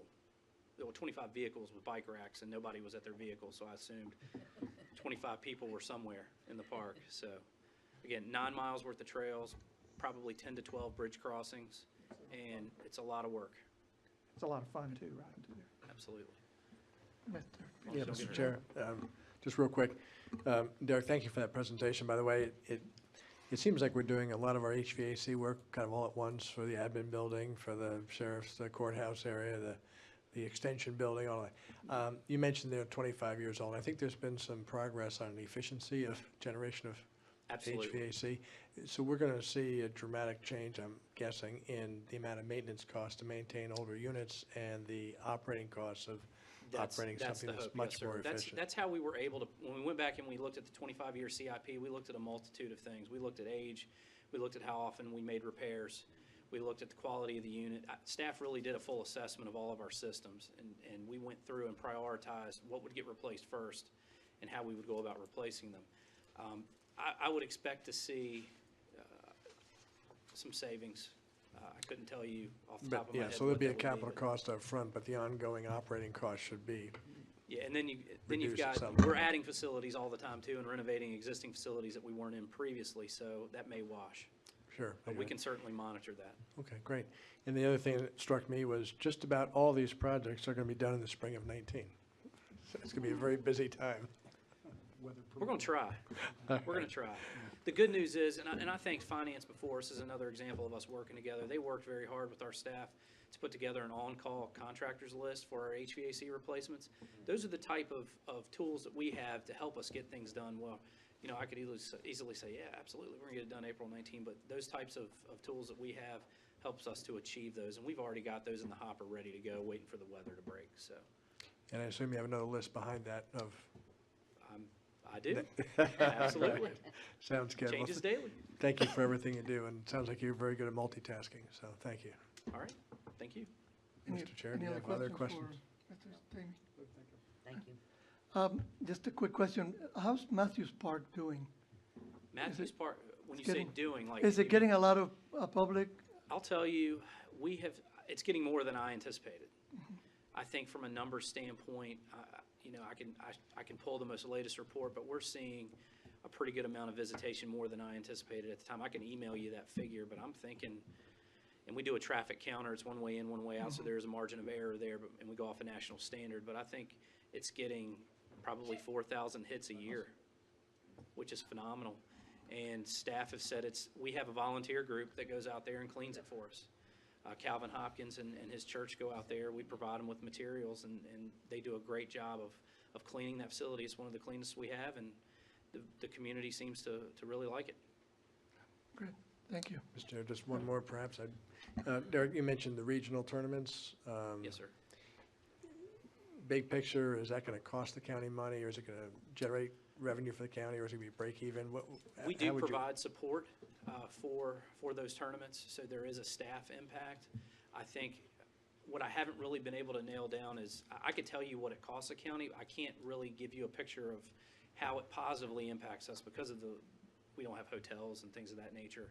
I worked several years back with the sports backers to try to figure out what that impact would be from a revenue standpoint when we host these tournaments. I'd have to revisit it and nail it down, but there is an impact to the facility, and that's one of the reasons we're making the upgrades that we are with the CIP monies, is because that will mitigate some of the impacts we have. When you have better turf, when you have irrigation, better drainage, it takes less time and materials to get things back to the way they need to be for our everyday user.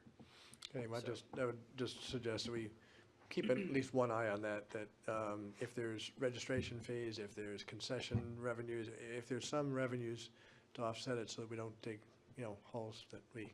Absolutely. So I just keep at least one eye on that. You got Balance it. of the budget on those things. Thank you. No problem. Mr. Peter, there are some factors that we can use on tourist kind of spending, but it's minimal. It's folks grabbing dinner to and from, drinks to and from, maybe hitting the grocery store Gas kind of thing stations. while they're here at the tournament, shopping at the local businesses. But a lot of it's commuting kind of traffic for these tournaments, because they're usually doing in and out of different facilities over those kinds of times. So there's some kinds of estimates that we can get from those kinds of things. Probably should go, I mean, we've talked about our investment there, but there is a fair amount of community investment. The batting cage alone, that's all community funded. That's not, while it might be one of the only ones in the region, it's not because we are spending the money on it, it's because our residents have stepped up and made donations to make that happen. And so it's just another example of folks sort of trying to drive what they want to see in their community. And I believe that investment is approximately $35,000, both a combination of money they've raised, but also donations from local contractors. So, pretty significant. Yeah, I think the parks have definitely had an impact on a benefit that is, you can put a number to, but if you go out there on a Sunday when they're practicing, or they've had a couple of races there, they have races for kids that are shorter and some longer distance races. They had a guy that I think ended up riding for almost 24 hours, but there was a thunderstorm, so he had to quit for a while, but he went through the night, and Yes, Mr. Call. and it's attracted, I would love to have a bike business, because you see a lot of new bikes out there. A lot of new kids getting into biking, that it's exercise, and they're using the park, and they've built all the trails, 9 miles of trails, all built by volunteers, and I agree that at some point we should recognize them for the work they've done. Any other questions? Okay. Thank you, Mr. Stamey. Thank Next item on the agenda is appointments. I believe we may have one appointment for EDA. Yes, Mr. Chair. I'd like to move that we appoint Mr. Mark Smith to the Economic Development Authority. Mr. Smith has filled out an application with some background information I believe has been distributed to the board for their consideration. But I'd like to move that we appoint Mr. Smith to the EDA. I'll second. We have a motion and we have a second. Any discussion? No. Okay, in that case, all in favor, please say aye. Aye. Opposed? Abstentions? Thank you, Mr. Smith, for volunteering. I don't think Mr. Smith is here, but thank you. It's always good to get some good volunteers that step up and when we need them. Next is our dinner break, so we'll adjourn for our dinner break, and we'll meet back here at 7 p.m. for our public hearings. Thank you. Okay. Good job, Manny. Oh, there he is. I see him. Hello, everyone. He holding things up? I would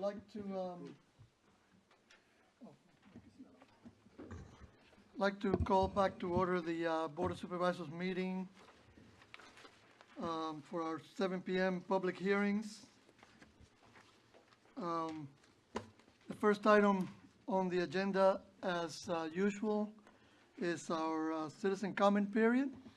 Anyone wishing to speak on any topic not on tonight's hearing agenda, please come forward and make your comment, and try to limit your comments to 3 minutes, and please give us your name and address as you come forward.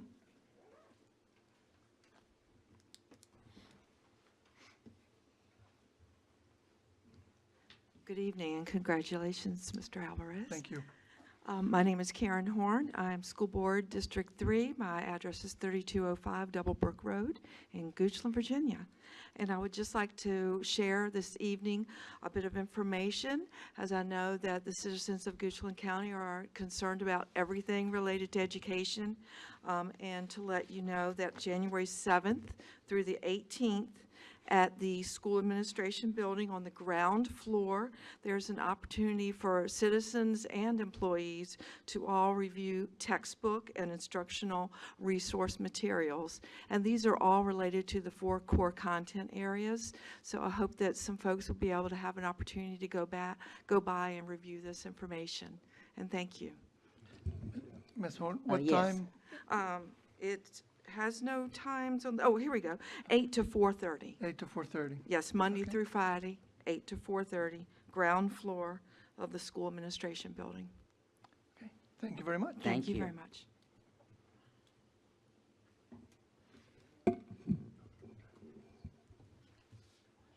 Anyone else?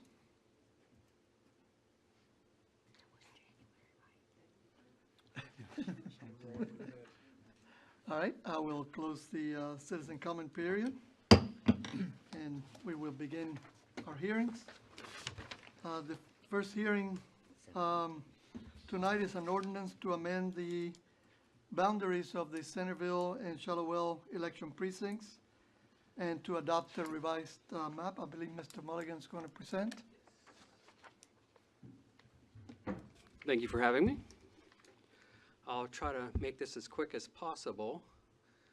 The Electoral Board and I are asking that you adopt the amendments to the Goochland County Codes sections 226 and 264, and also adopt the revised precinct map. This will essentially move the boundaries, the boundary between precinct 401 and 402.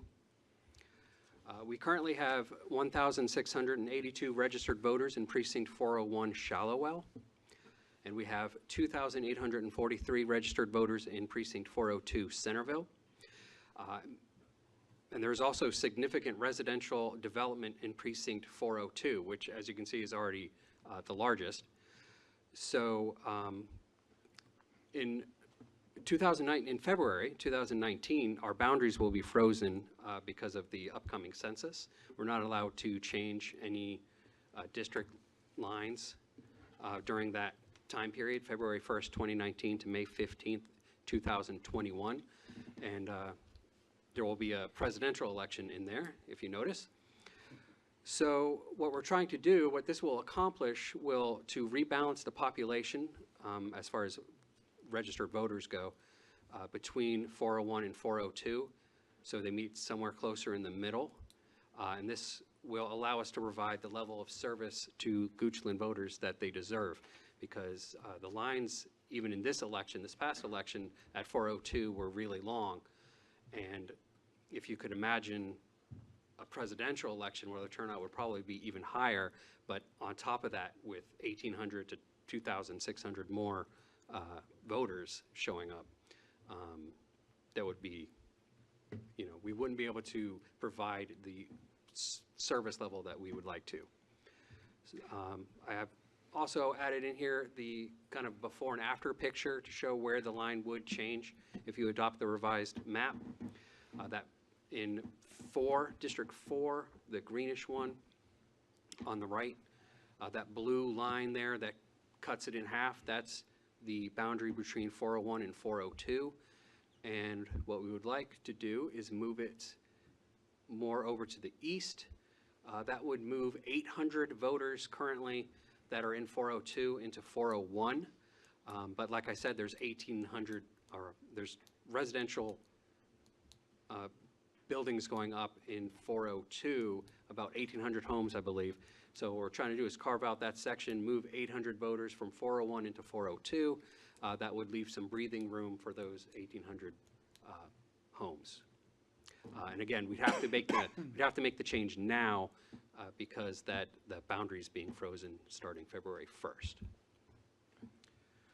So yeah, that's all I have. Does anybody have any questions about this? Questions for Mr. Ryan?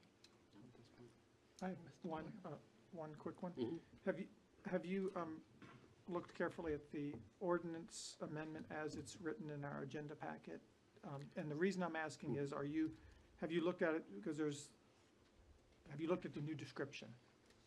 Of like the actual what roads? Yes. I have not really. So let's take a minute then and. I have done that, Oh. sir.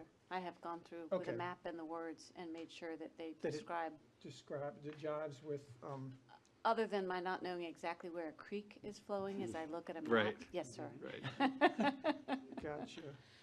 The only places I could not follow exactly were ones that It looks describe a like it's creek. actually a simpler description with the new amendment. And let me look at the second one here. However, if they'd told me in law school that cartography was required, I might have funked out right then. Mr. Lynn, did you want to add something? Mr. Chairman, if I might address the question. I myself have worked that text corner by corner. I have worked it with Francis Ragland, corner by corner. I have worked it with Ms. McGee, corner by corner. And we are confident that that follows exactly the territory that I have walked in the past.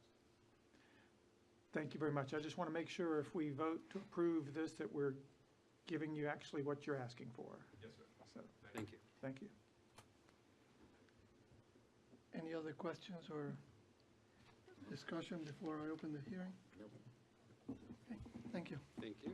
I'll call you back. Okay, at this time I'll open the public hearing on this. Anyone that wants to speak on this boundary realignment, please come forward.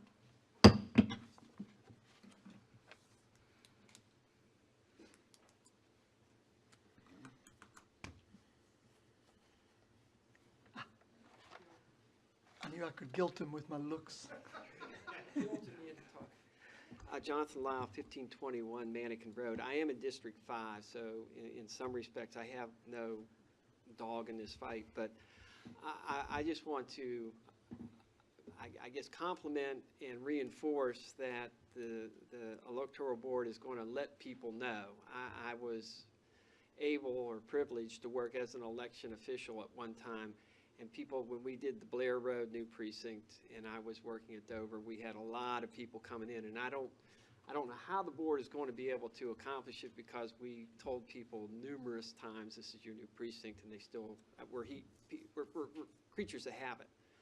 So whatever, if additional funding might be available for the electoral board so they could educate folks to where they'll need to go. But if you've been voting at the same place for 20 years, now all of a sudden you're going to the church instead of if you're going Baptist instead, Chinese Baptist instead of Methodist, that might confuse some folks. So other than that, I mean, I understand what they're doing, but I just hope that, can you give them some money too?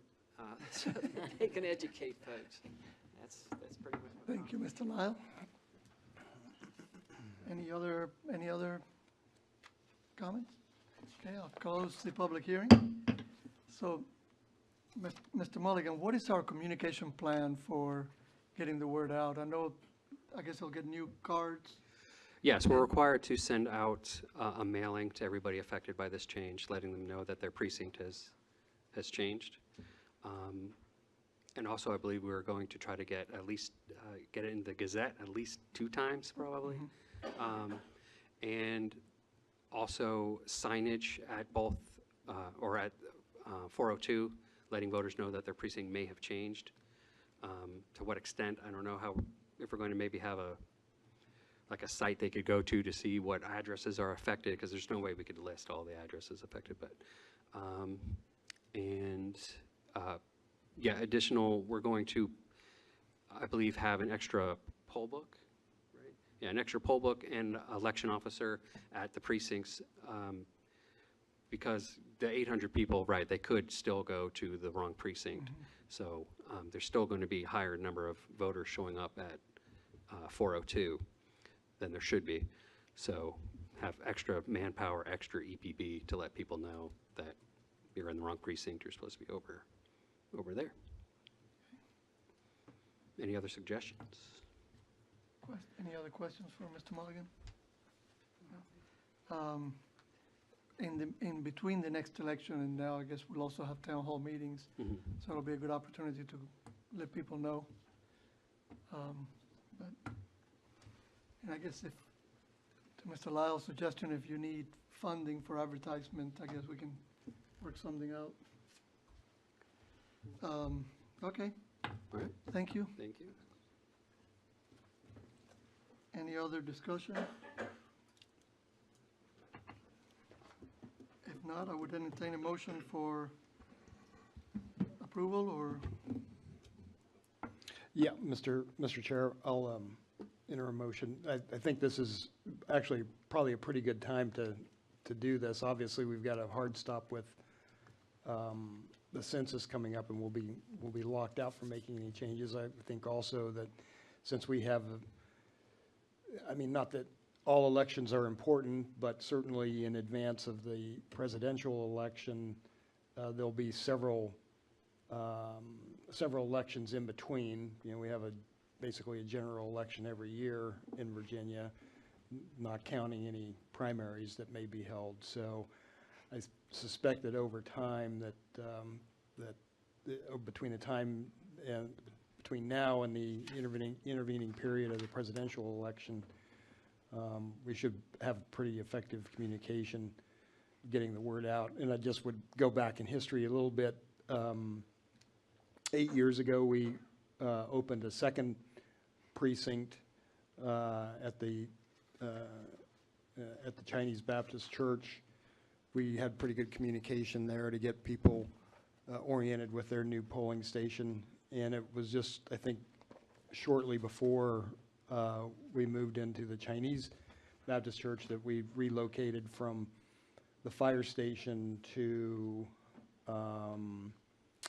the 402 precinct location, St. Matthews. So I think folks do have some recognition that there might be some change, and I think it's clearly of interest and of importance to the county to kind of balance these two locations out a little bit more in terms of the throughput at those two polling locations. So I would move to amend the Goshen County Code Sections 2-26 and 2-64 to adjust the boundaries of the Centerville and Shallowwell election precincts as presented on the revised precinct map. We have a motion. Do we have a second? Second. We have a motion and a second. Any further discussion? Mr. Podesky, would you please call the roll? Mr. Lumpkins? Yes. Mr. Peterson? Yes. Ms. Lachelet? Yes. Mr. Minnick? Yes. Mr. Alvarez? Yes. Motion passes. Thank you, guys. Now the hard work starts. That was the easy part. The next public hearing is Mr. Stamey, I think, is going to present is a hearing for easement abandonment and new encumbrance on county property.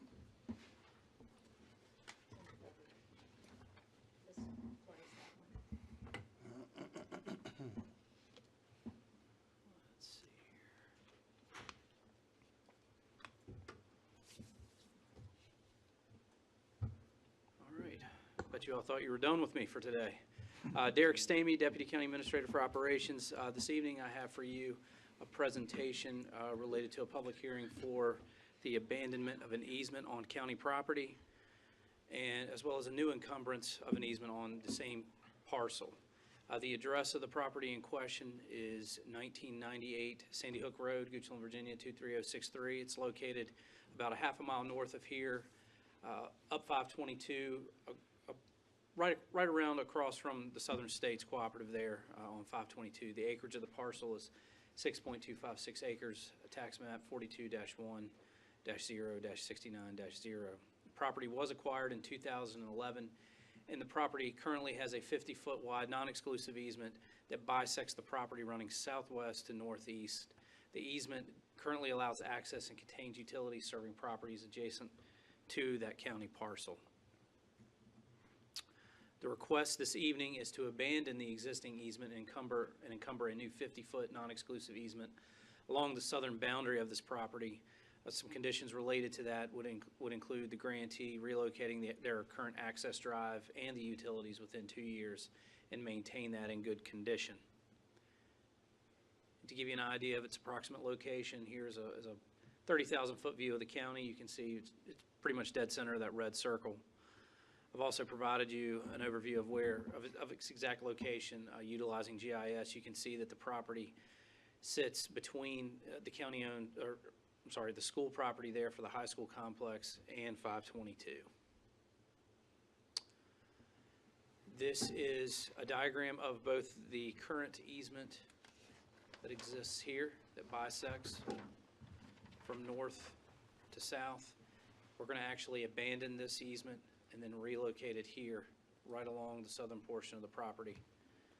It's approximately the same amount of area, whether it's the current easement or the one that we're proposing for the change. And with that, I'll take questions. Questions for Mr. Stamey? Ms. Laschelet? Yes. Thank you, Mr. Stamey. And so why are we doing this? Well, I can back up a few months. The property owner, the person that owns the property adjacent to the county property, approached us. They're having some issues with accessing their property, because if I go back, it'd be easier if I go back. You see this property here to the north. There's a home that sits here on this property, and currently the person that lives down here that's requesting this change, they have to enter on this parcel here, go behind an existing home, bisect the county's property, and then access their own property. They've requested this because they are having issues accessing at this point on this piece of property. Right. So essentially, this would allow them to access their property utilizing a new easement here and avoid having to go so close to this home that's located on that parcel. Right. Ms. Lachelet, if I could add, there's obviously also other benefits to us vacating a bisecting easement and having one that runs along our property line. It makes the property more suited for potential other uses when you don't have to navigate a bisecting easement. Right. Okay. Just one on the record. Thank you. Yes, ma'am. Any other questions for Mr. Stamey? Mr. Tompkins? Quick one. I see we're granting, this agreement allows the lenses, the below parcel, to continue to use the existing one for up to 2 years, but you don't expect them to do that, do you? No, sir. We don't anticipate them taking that amount of time to relocate the driveway. We just felt that it was, they had requested additional time just in case life happens. And we Gotcha. felt that there was no immediate use or need identified by us for the property, so we were more than willing to To grant give them the 2 years? 2 But years. you expect they're gonna, if it stops snowing and raining, they'll get Yes, sir. a road.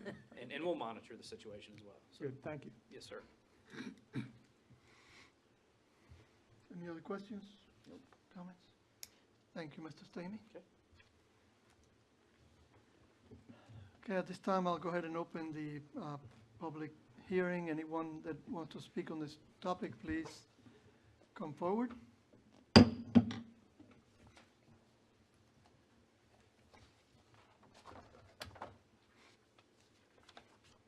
Okay, seeing none, I'll close the public hearing. Any discussion, questions?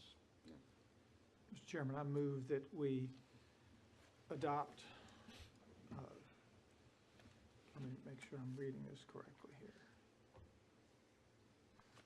I move that we approve the easement agreement as presented with, includes an easement abandoned and a new encumbrance on county property tax ID 42-1-0-69-0, as shown on our agenda.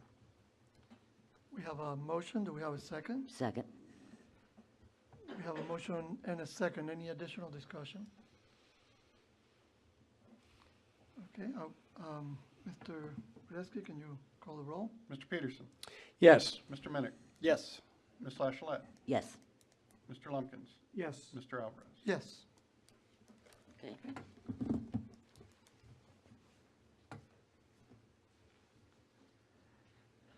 The next item on the agenda is an ordinance to amend 14-1, 14-25, 14-162 through 14-175 as it pertains to sewer use and approval of the interjurisdictional pretreatment agreement between Goochland and the city of Richmond.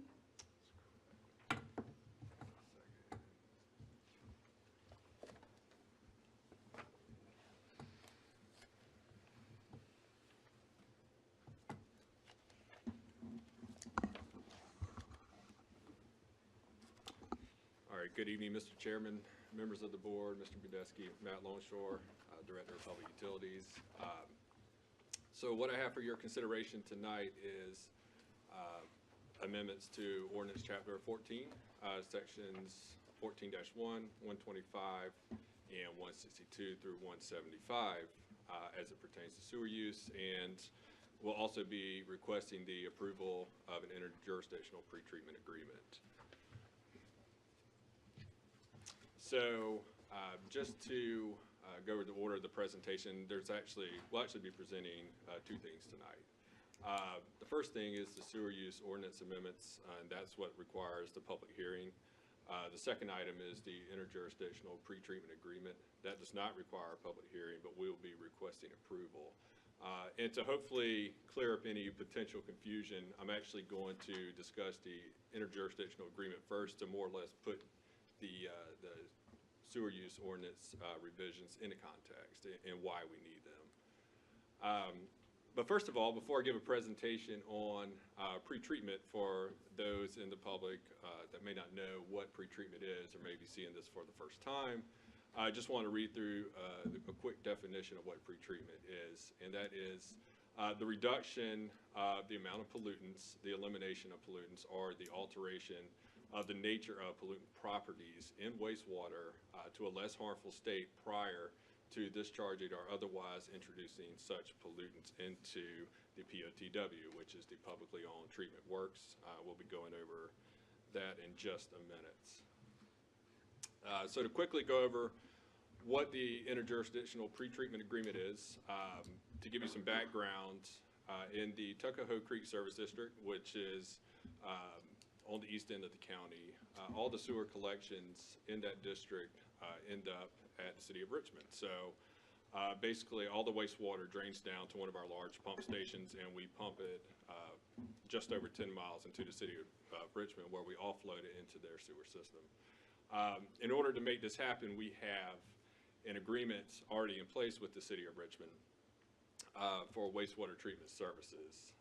And as part of that agreement, our pretreatment program has to be in compliance with the city's program. So to that point, they're requesting that we enter into a pretreatment agreement between the city of Richmond and Goochland County. And over the past year, with some back and forth, we've have an agreement drafted that both parties feel is fair. That agreement is called the Interjurisdictional Pretreatment Agreement between Goochland County, Virginia, and the city of Richmond, Virginia. So to more or less hone in on the agreement and put into context why we need the sewer use ordinance revisions, as part of that agreement, Goochland must adopt a sewer use ordinance that's in compliance with the city of Richmond's sewer use ordinance. So as far as the second part of this presentation, and really why we're here tonight is to go over what the actual sewer use ordinance revisions. The purpose of those revisions are to revise sections 14.1, 125, 162 through 175. To give you a quick background, like we just mentioned, these revisions are needed to bring the county's code into compliance with the city of Richmond's code, since they provide our wastewater treatment services on the east end of the county. The amendments include a variety of things, but mainly definition changes, local limits, which I'll discuss in a minute, prohibited discharges, and jurisdictional enforcement. So I do want to preface the rest of this presentation in that the presentation really highlights what substantive changes are, but in your board packet, you can see the actual word for word, every single little change.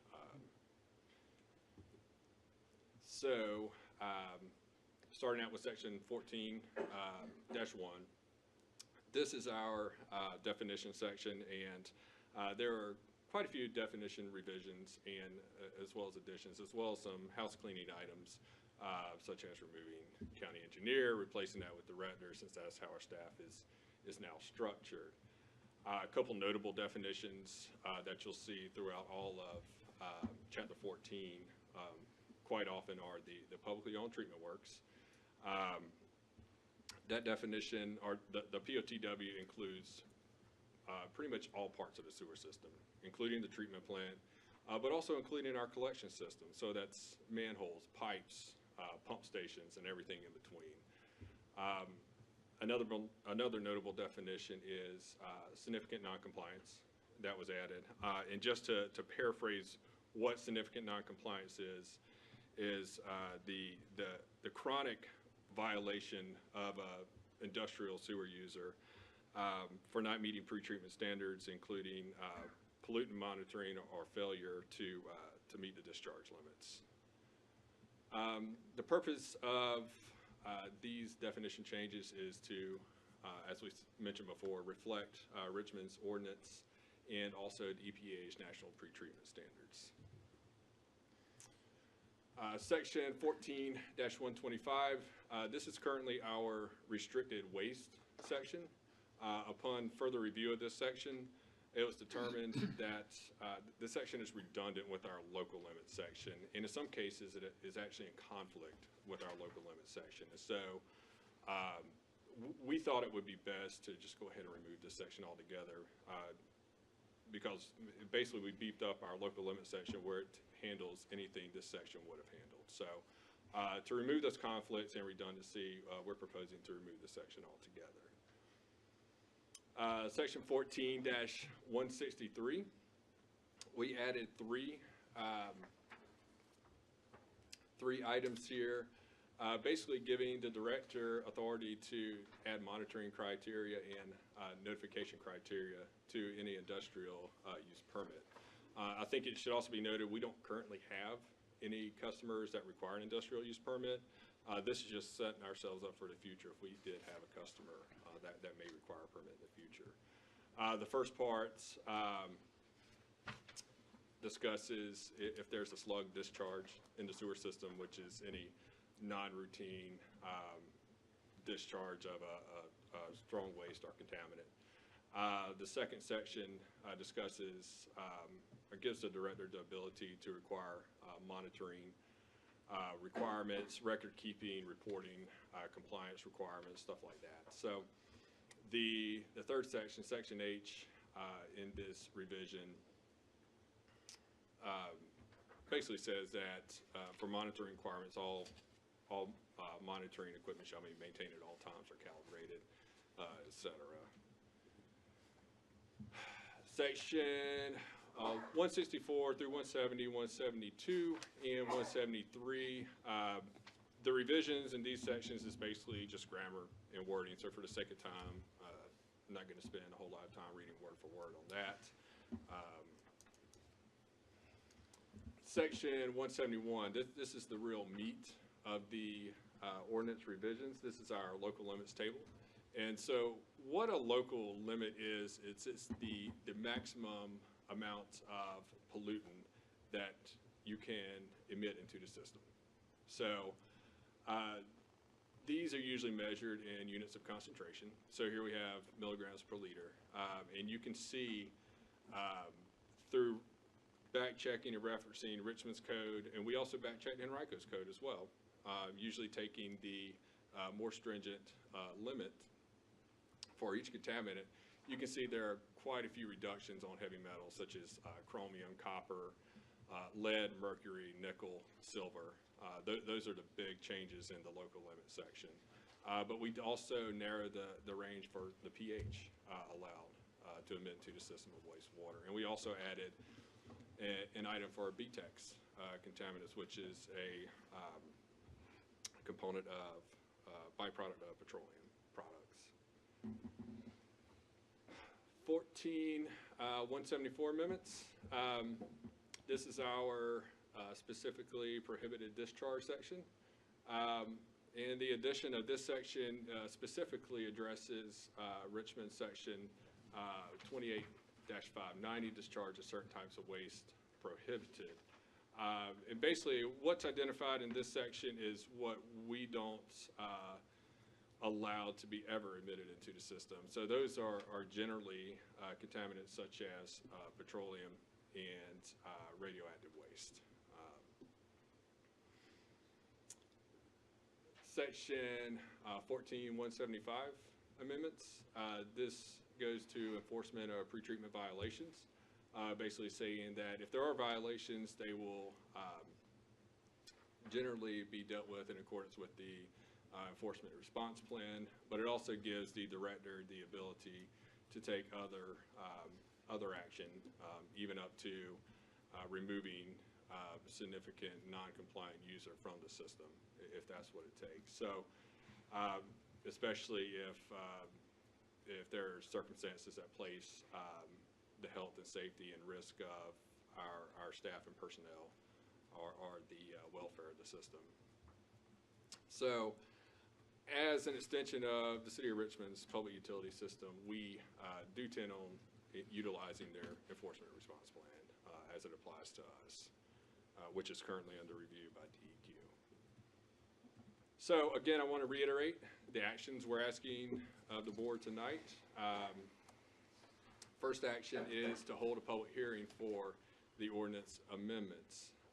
If the ordinance amendments are approved, we'll then be requesting for the board to provide approval for the agreement. With that, I'll take any questions. Questions for Mr. Longshore? Mr. Chairman. Vasquez. Okay, so thank you very much. So I've got just one question, well, actually I have two. Section 14171 is the local limits, and mercury went from and all these are probably lower, 0.034 to 0.0031. That's not a typo, that's correct? That's correct. Okay.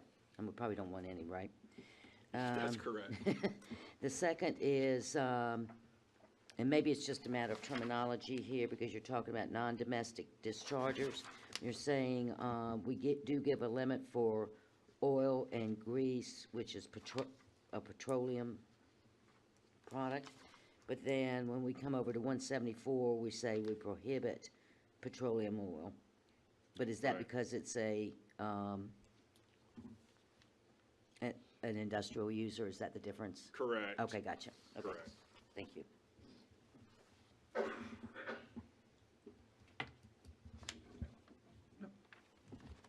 Mr. Lumpkins, any questions?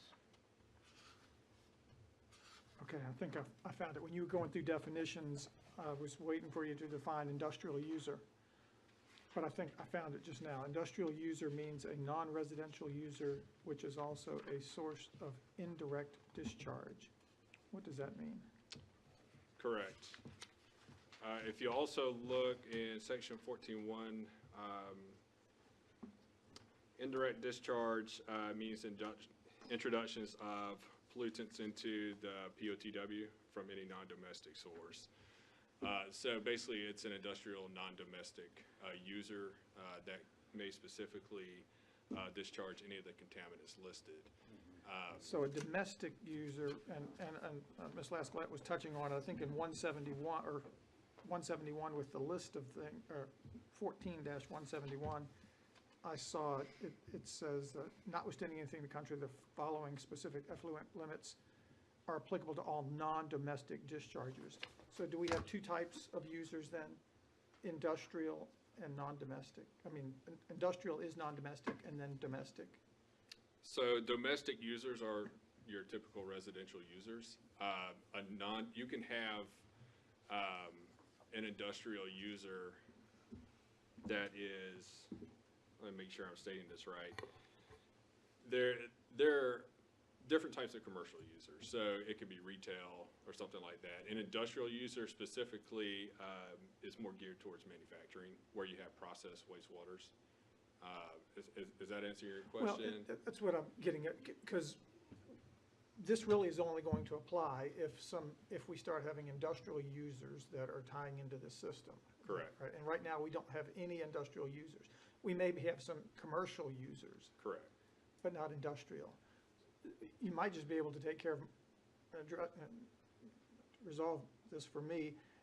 Are there other standards out there that say if you're in a certain type of business, if you're doing certain thing, then you need a permit? Are there other, like, federal laws or other laws that govern this, that we don't have to get too bogged down with Right, defining? right, We don't right. have to get too bogged down here defining an industrial user, right? I mean, that's taken care of out there, and if one shows up, we'll know about it. And so that's absolutely right. So anytime any potential user connects to the system, that would be a commercial user, they're required to submit what their effluent characteristics would be. So that's one way we'd handle that. But kind of more geared to what you're asking is we also reference what's called the Act a lot throughout this, throughout these ordinance amendments. The Act refers to the EPA's National Pretreatment Standards. I don't think they specifically address any certain type of business that falls under a category, but what they do address is what your effluent characteristics would be, no matter what business you're in. If you're going to emit these certain type of pollutants or contaminants, you would require a permit. And if I might, we also are adding a definition of non-domestic.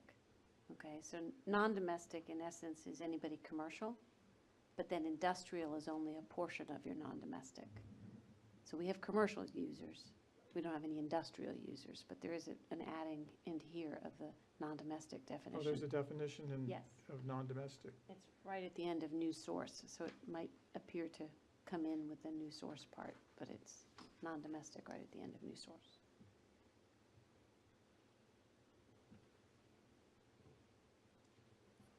Okay. All right. So how does it work when somebody wants to connect to the system? They have to go through certain, regardless of any kind of commercial user, has to go through some process that Sure. they will apply, and then we'll get into determining them explaining their effluent and their pollutants and the stuff they're doing. Absolutely. So when you go through the plan of development process, if it's a commercial POD especially, we have forms that you need to submit that explain your potential sewer effluent. These forms have to be filled out by other professional engineers, consulting engineers. So we know different facilities to be on the lookout for. You know, if it's a general strip mall retail, that's just going to have general bathrooms and sinks and toilets and stuff like that. That's one thing, but if it's a potential manufacturer that's going to have processed wastewater, that's when we would really get involved during the plan review and design review part of that project. We would really get involved in analyzing their wastewater, our potential wastewater characteristics, and then we would decide from there whether they would be required to have a pretreatment permit, which means they would have to pre-treat their wastewater before they admit it into our system. And then all of this would start applying. A lot of what we're doing would start applying, and then That's right. we would be doing some testing. That's right. That we talk about here. And last question, I think, on 14174. Okay. It has, that's just a list, it looks like a new added section of specifically prohibited discharges. And that's where you touched on, you said petroleums and radioactive. Correct. The last one on that list in subsection A is any trucked or hauled matter unless specifically approved by the director. Correct. Is that the director you? Yes. And do we have any trucked or hauled, or do we anticipate ever having any trucked or hauled, and maybe? No, that's a very good question. We currently don't allow truck or haul waste to be emitted to our system. The reason is there is no, you really lack control measures at that point. And that a lot of times gets to private septic haulers, maybe pumping out someone's septic tank and wanting to come in and dump it in one of our manholes. The issue there is there's very few ways to meter that, and you don't know exactly what they're dumping in your system. So we currently don't allow that. We've been asked that, you know, here and there by certain contractors. We don't allow it. What we generally tell those people is there are a couple facilities in the region that do allow truck and hauled waste, and we send them over there. One of those facilities is the City of Richmond's treatment plant. So I hope that addresses your question. No, it does. I was just, you know, kind of wondering what it was and if we would ever allow it, but thank you. Correct. That's good. Correct. Thank you very much. Good presentation. All right, thank you. Mr. Chairman, one real quick for you, Matt. Yes, sir. We've talked about domestic, we know what that is. We've talked about non-domestic, commercial retail, we talked about industrial. How would this affect the county properties, the public facilities? A fire station is hosing down after fighting a fire. I mean, would this agreement capture local government public facilities as well, or is this? Right. So local government facilities are generally considered commercial facilities. But, you know, you're right, hosing down a fire engine or something like that. If they're hosing down outside, if it's going in a floor drain, it's probably not tied to the septic system, but that would be something we'd look at on a case-by-case basis. You know, if, you know, any emergency responders or anyone like that needed to wash down certain contaminants, yeah, that's something we would. Yeah, because part of where I'm going with this is there's you know, the potential that a fire station could be located within the Tuckahoe Creek Service District, and that would, the runoff may run into the system.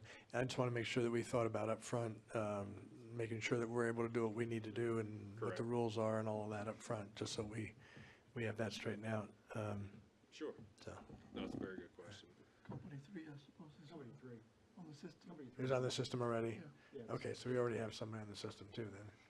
Yeah, Company 3 would drain, I guess, I mean, if it were washing out in the driveway, would drain down into the sewer. Right, right. So, Yeah. so if they're washing something outside, this specifically addresses the sanitary sewer. So Company 3, their bathrooms and stuff like that would be tied into the sanitary. Which is Outside wastewater. facilities would generally be going to the storm sewer. Storm sewer, yeah. Which this section does not address. Our department doesn't currently regulate storm sewer requirements. So I think that hopefully that alleviates some of your concern. If there were any potential contaminants that could make it to our sewer system, we would definitely look at that during plan review, and there are other ways to help deal with those besides just straight tying it into the sanitary system, so. Okay, yeah, the reason I mentioned, I didn't want to have us voluntarily sign an agreement that ties our hands in some fashion and makes our life more difficult going forward, without doing anything nefarious or anything, That's right. untoward. My guess is that, Richmond is saying if you want to continue to send stuff our way, you got to kind of comply with our rules, and that's kind of how we got here. Is that? Basically, that's absolutely right. We, because they're our wastewater treatment provider, we own capacity on their permit. Their permit's regulated by the state and the EPA, and they have to comply with their regulators, and, it's just, the domino effect. We have to comply with them. So, and also their regulators. So it's. Those regulations aren't tending toward loosening? No, Okay. not at all. Not in the wastewater industry. Absolutely not. Just checking. Mr. Longshore, do we have to procure any new equipment, monitoring equipment to meet this agreement, or are we okay where we are? At this time, we don't have to procure any equipment. We've already been doing some wastewater sampling that we started last year. Our sampling plan that would be part of this. In the future, we may acquire some sampling equipment, so we're not as reliable on contractors to collect samples and start doing some of those efforts ourselves. We're still looking into that. But as it currently stands, if the agreement's approved, we don't have to go out tomorrow and buy new equipment. If that answers your Yep, question. it does. Okay, any more questions for Matt? Thank you, Matt. We'll Thank you. call you back if we need you. All right. Any other discussion before I open the hearing? Okay, at this time, I'll open the public hearing on this matter. If you would like to speak on it, please step forward.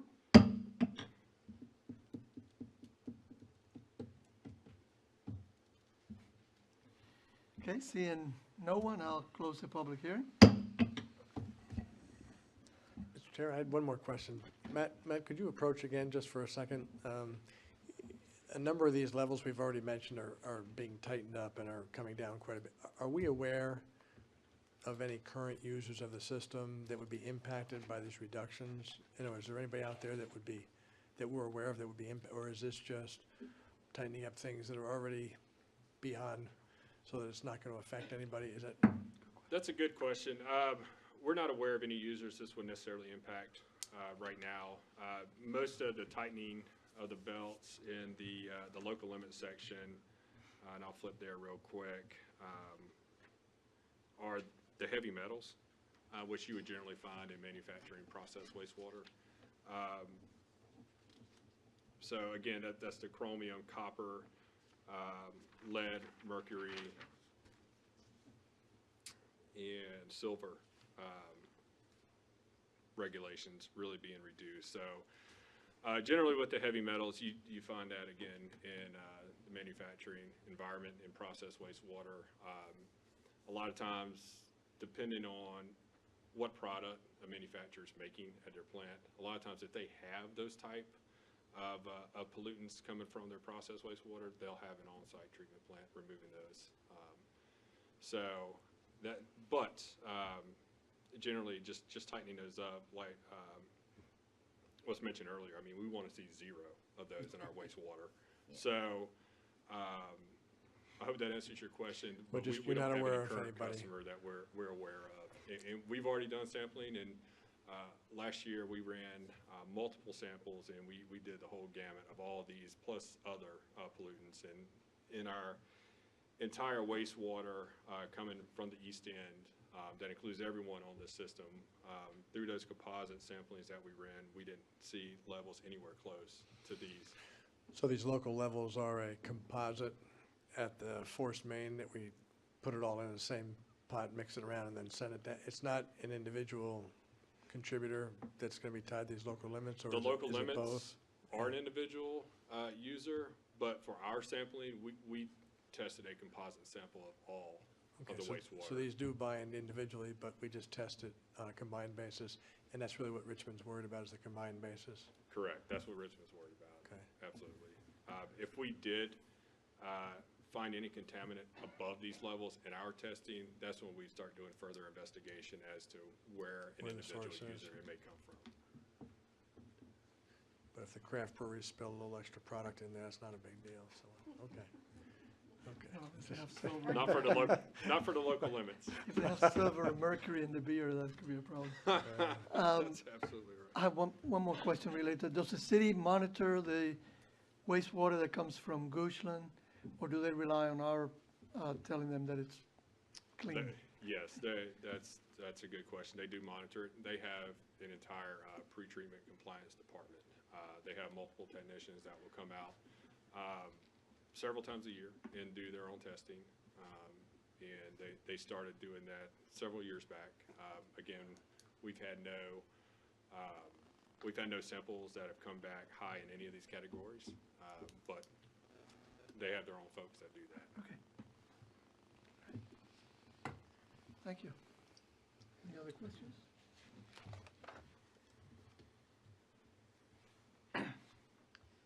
Any additional comments, or do we have a motion? Do you want to take both of these at the same time? the Well, agreement and- that's a good question. Can we? My advice is, because you have one resolution before you, that you make a motion that encompasses approval and denial of both in the same motion. Makes sense.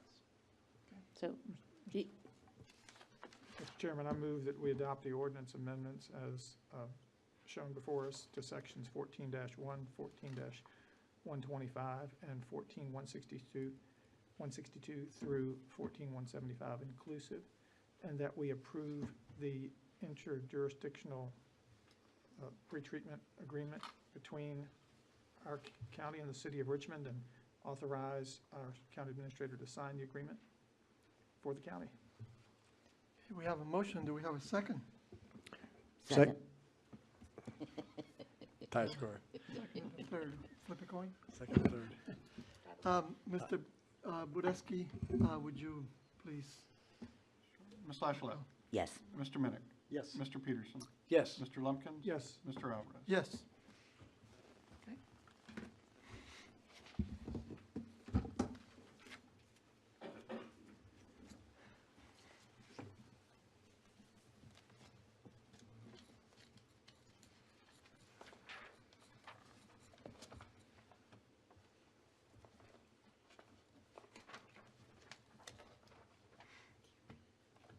I'll have my glasses on, Lisa. will remember it. I need my glasses. There you go. This One down. second There one. you go. I didn't think I needed my glasses up here, but obviously I do. You need to stand further back. Good evening, Mr. Chairman, members of the board. Joanne Hunter, Director of Community Development. The next ordinance amendment this evening is dealing with places of public assembly in industrial districts. Right now, the current code allows for, in the industrial districts, to have places of public assembly as a by right use in the M2 and M1 and M2 districts if the property, the industrial park, is served by public water and sewer.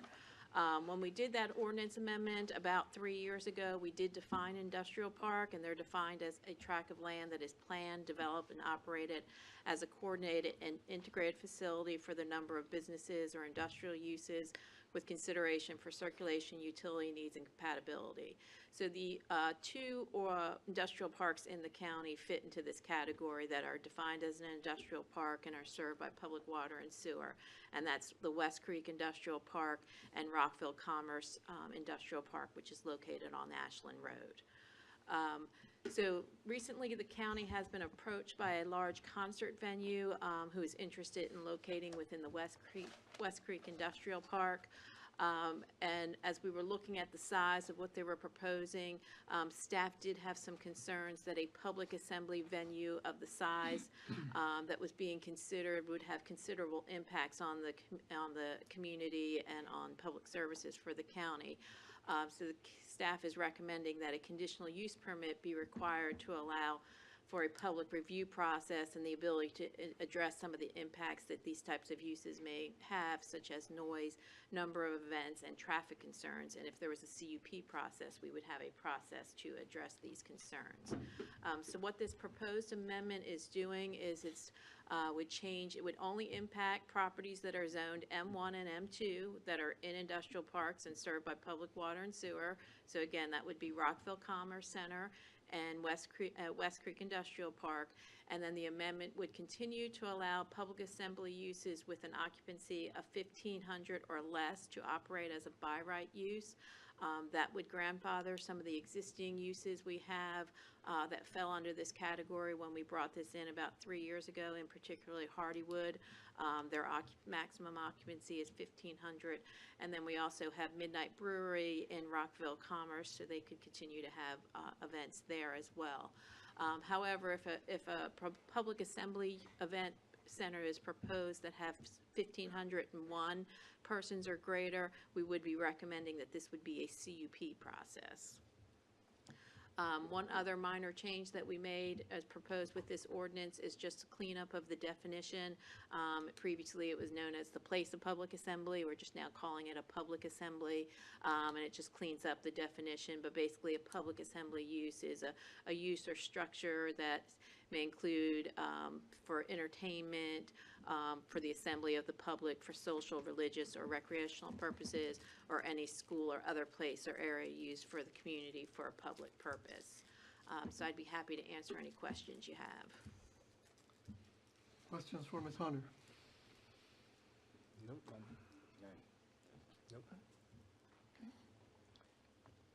At this time, since we have no questions, I will go ahead and open the public hearing. Anyone who'd like to speak for or against this change, please come forward.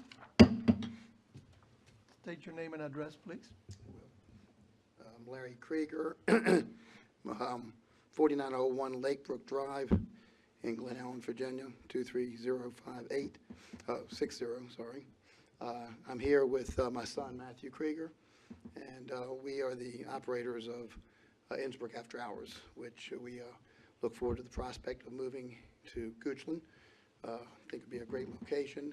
We certainly look forward to working with everyone in Goochland. We've had a very good relationship so far with Mr. Badesky and his staff and everyone that we've worked with. And we have a good relationship with the people that we've met so far over in West Creek. I think most of them are very anxious to have us come to in 2020. So we would love to be able to bring the probably the central Virginia's largest and most prominent concert venue to Goochland County in 2020. So thank you very much. Nice talking to all of you.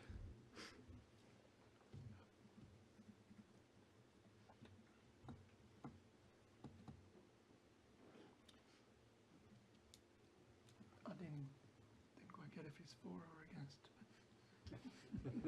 Are you, Mr. Krieger, are you for the change or against the change? I know you're for coming to Goochland, and we appreciate it. I would suggest that we're very much for the amendment there. Thank Okay. you. Anyone else wanting to speak on this topic?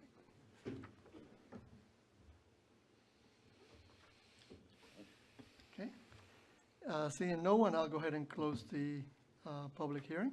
Mr. Chairman, if you don't mind, I think it's important, Mr. Krieger recommended his support for the consideration.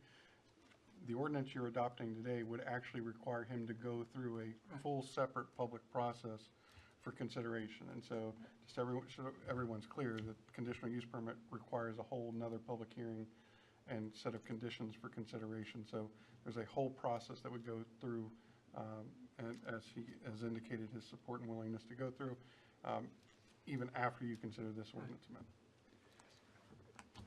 I do have a question, if the staff could address, just to help me understand, what is the logic or the thinking behind distinguishing between an industrial park served by public water and sewer and one not served by public water and sewer in terms of the number cutoff? So it's, when we were first looking at this, we were looking at directing these type of uses to where we have infrastructure in place. You know, things like, you know, road networks, utilities, that sort of thing. It's maybe not as appropriate out in the western portion of the county where, you know, we have Midpoint Industrial Park. Would that be appropriate to have, you know, 15,000 people out there or not? We really had the infrastructure more on the east end in the Tuckahoe Creek Service District, and that was how we brought it forward about 3 years ago. But you're cutting off, I understand the logic there, but you're saying that regardless of the number, Yes. if you don't have public water and sewer, you need a CUP if you're having 100 people, it sounds Right. like. If there is a provision in, that's not part of this ordinance, but if you don't have public water and sewer, you can apply for a CUP. So you can still request it, but it's automatically a CUP process, no matter how many people you have. But that's not industrial park specific, the other section, right? It's an industrial park that is not served by water and sewer. You can have a public assembly only with a CUP, regardless of whether it's less than 1,500 or more than that. That's, what you just stated is in a different section of the code? It's in the CUP section of the code. We're making the change to the by right section, and the CUP section is for all the industrial parks that are not served by public water and sewer.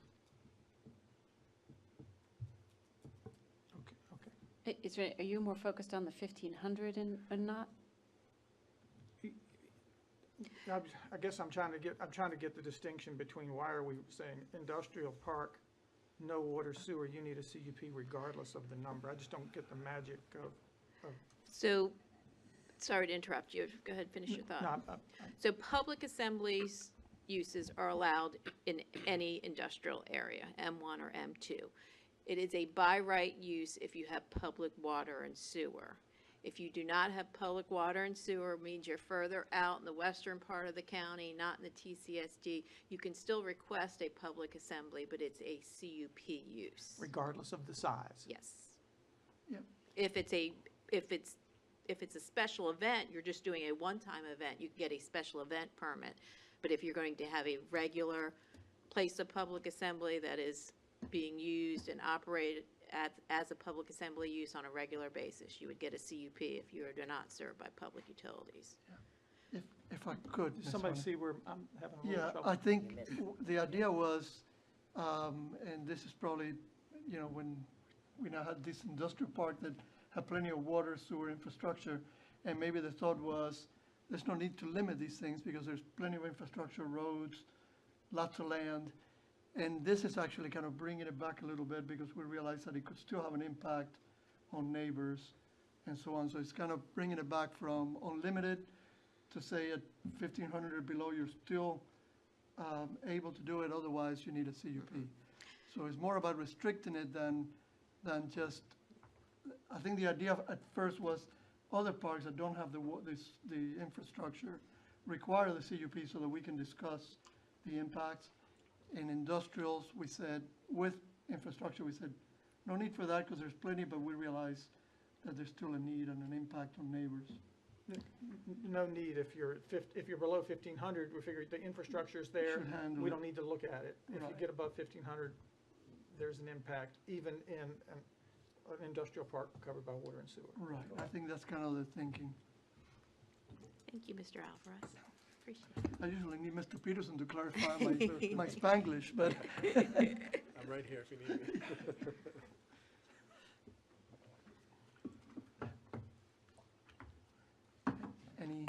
any other questions for Ms. Hunter? No, thank you.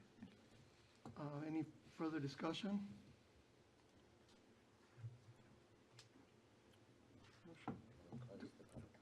Do we have a motion? Mr. Chairman, I move that we adopt the ordinance amendment to amend all the code sections as shown in our, ordinance to amend the Goochland County zoning ordinance to regulate public assemblies uses in industrial parks, M1 and M2 districts, and to modify the definition of place of public assembly as set forth in our agenda. We have a motion. Do we have a second? Second. We have a motion and a second.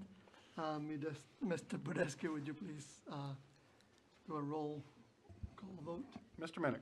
Yes. Mr. Peterson? Yes. Mr. Lumpkins? Yes. Mr. Alvarez? Yes. Ms. Lashlet? Yes. Thank you, Ms. Hunter. Ms. Byrd? Good. You're Chairman, next. members of the board, Mr. Podesky, Debbie Byrd, Assistant Director of Community Development. The last ordinance amendment tonight is to amend the county code to mirror the 5-year length of term that PODs are valid under state law, and to have 2 minor clarifications that go with that. Our current code allows for a 1-year length of term for these PODs, and then the state law says it must be 5 years. So we are doing this to bring us into compliance with the state law. And just to clarify that, the length of term that we're talking about with PODs is not, you get a POD approved and that means they can only have that use for this length of term. This is, the length of term is the time from when they get a POD approved to the time at which they must start construction of the improvements approved as part of that POD. So once they apply for a building permit, that's the time we're talking about, from application of POD and getting it approved to the time they apply to a building permit to implement that POD. So they would now have 5 years in which to get the necessary building permits to start their improvements. In addition to that, we wanted to clarify 2 sections that, as we were going through this, were suggested from the county attorney's office.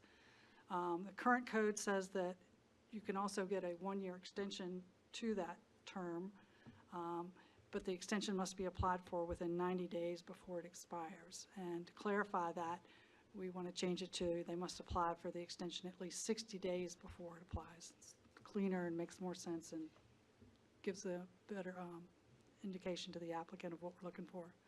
The second clarification is that the code currently says the POD administrator must make a decision regarding this request for an extension, when really what we're saying is he needs to either approve or deny that extension. So we're just clarifying that and making that part of the code too. You have a copy of the proposed section with these amendments in it in front of you and on the screen. If you have any questions, I'll be glad to answer in this regard.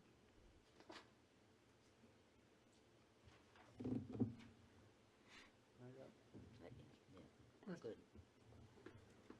Pretty simple. Pretty straightforward. Yep. Okay.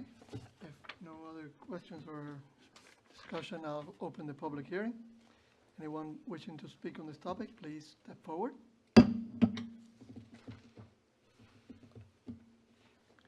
Seeing none, I'll close the public hearing. Thank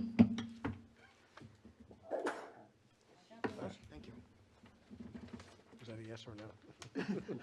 You just voted. That was a motion. Second? Good luck with the minutes. We had a motion and a bless you. Yeah. Okay, do we have a motion? Yep, Mr. Chair. Yep, let me sneeze again. I move we amend Article 21, paragraph 18, .8 of the Goochland zoning ordinance to codify an improved plan of development POD is valid for 5 years as presented We have, earlier. thank you. Yep. Do we have a second? Second. We have a motion and a second. Mr. Budesky, would you please call a roll vote? Mr. Lumpkins? Yes. Ms. Lashlet? Yes. Mr. Minnick? Yes. Mr. Peterson? Yes. Mr. Alvarez? Yes. Okay, Sneeze has it's the last of our hearings, so any new business, any other discussion? Board? No?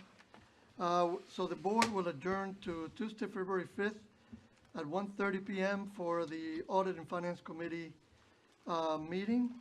The meeting is open to the public, and then we'll convene at 3 p.m. for a regular meeting on the same day, and at 7 p.m. for our public hearings. And again, all those meetings are open to the public. Thank you for coming tonight, and we'll see you in a month or less.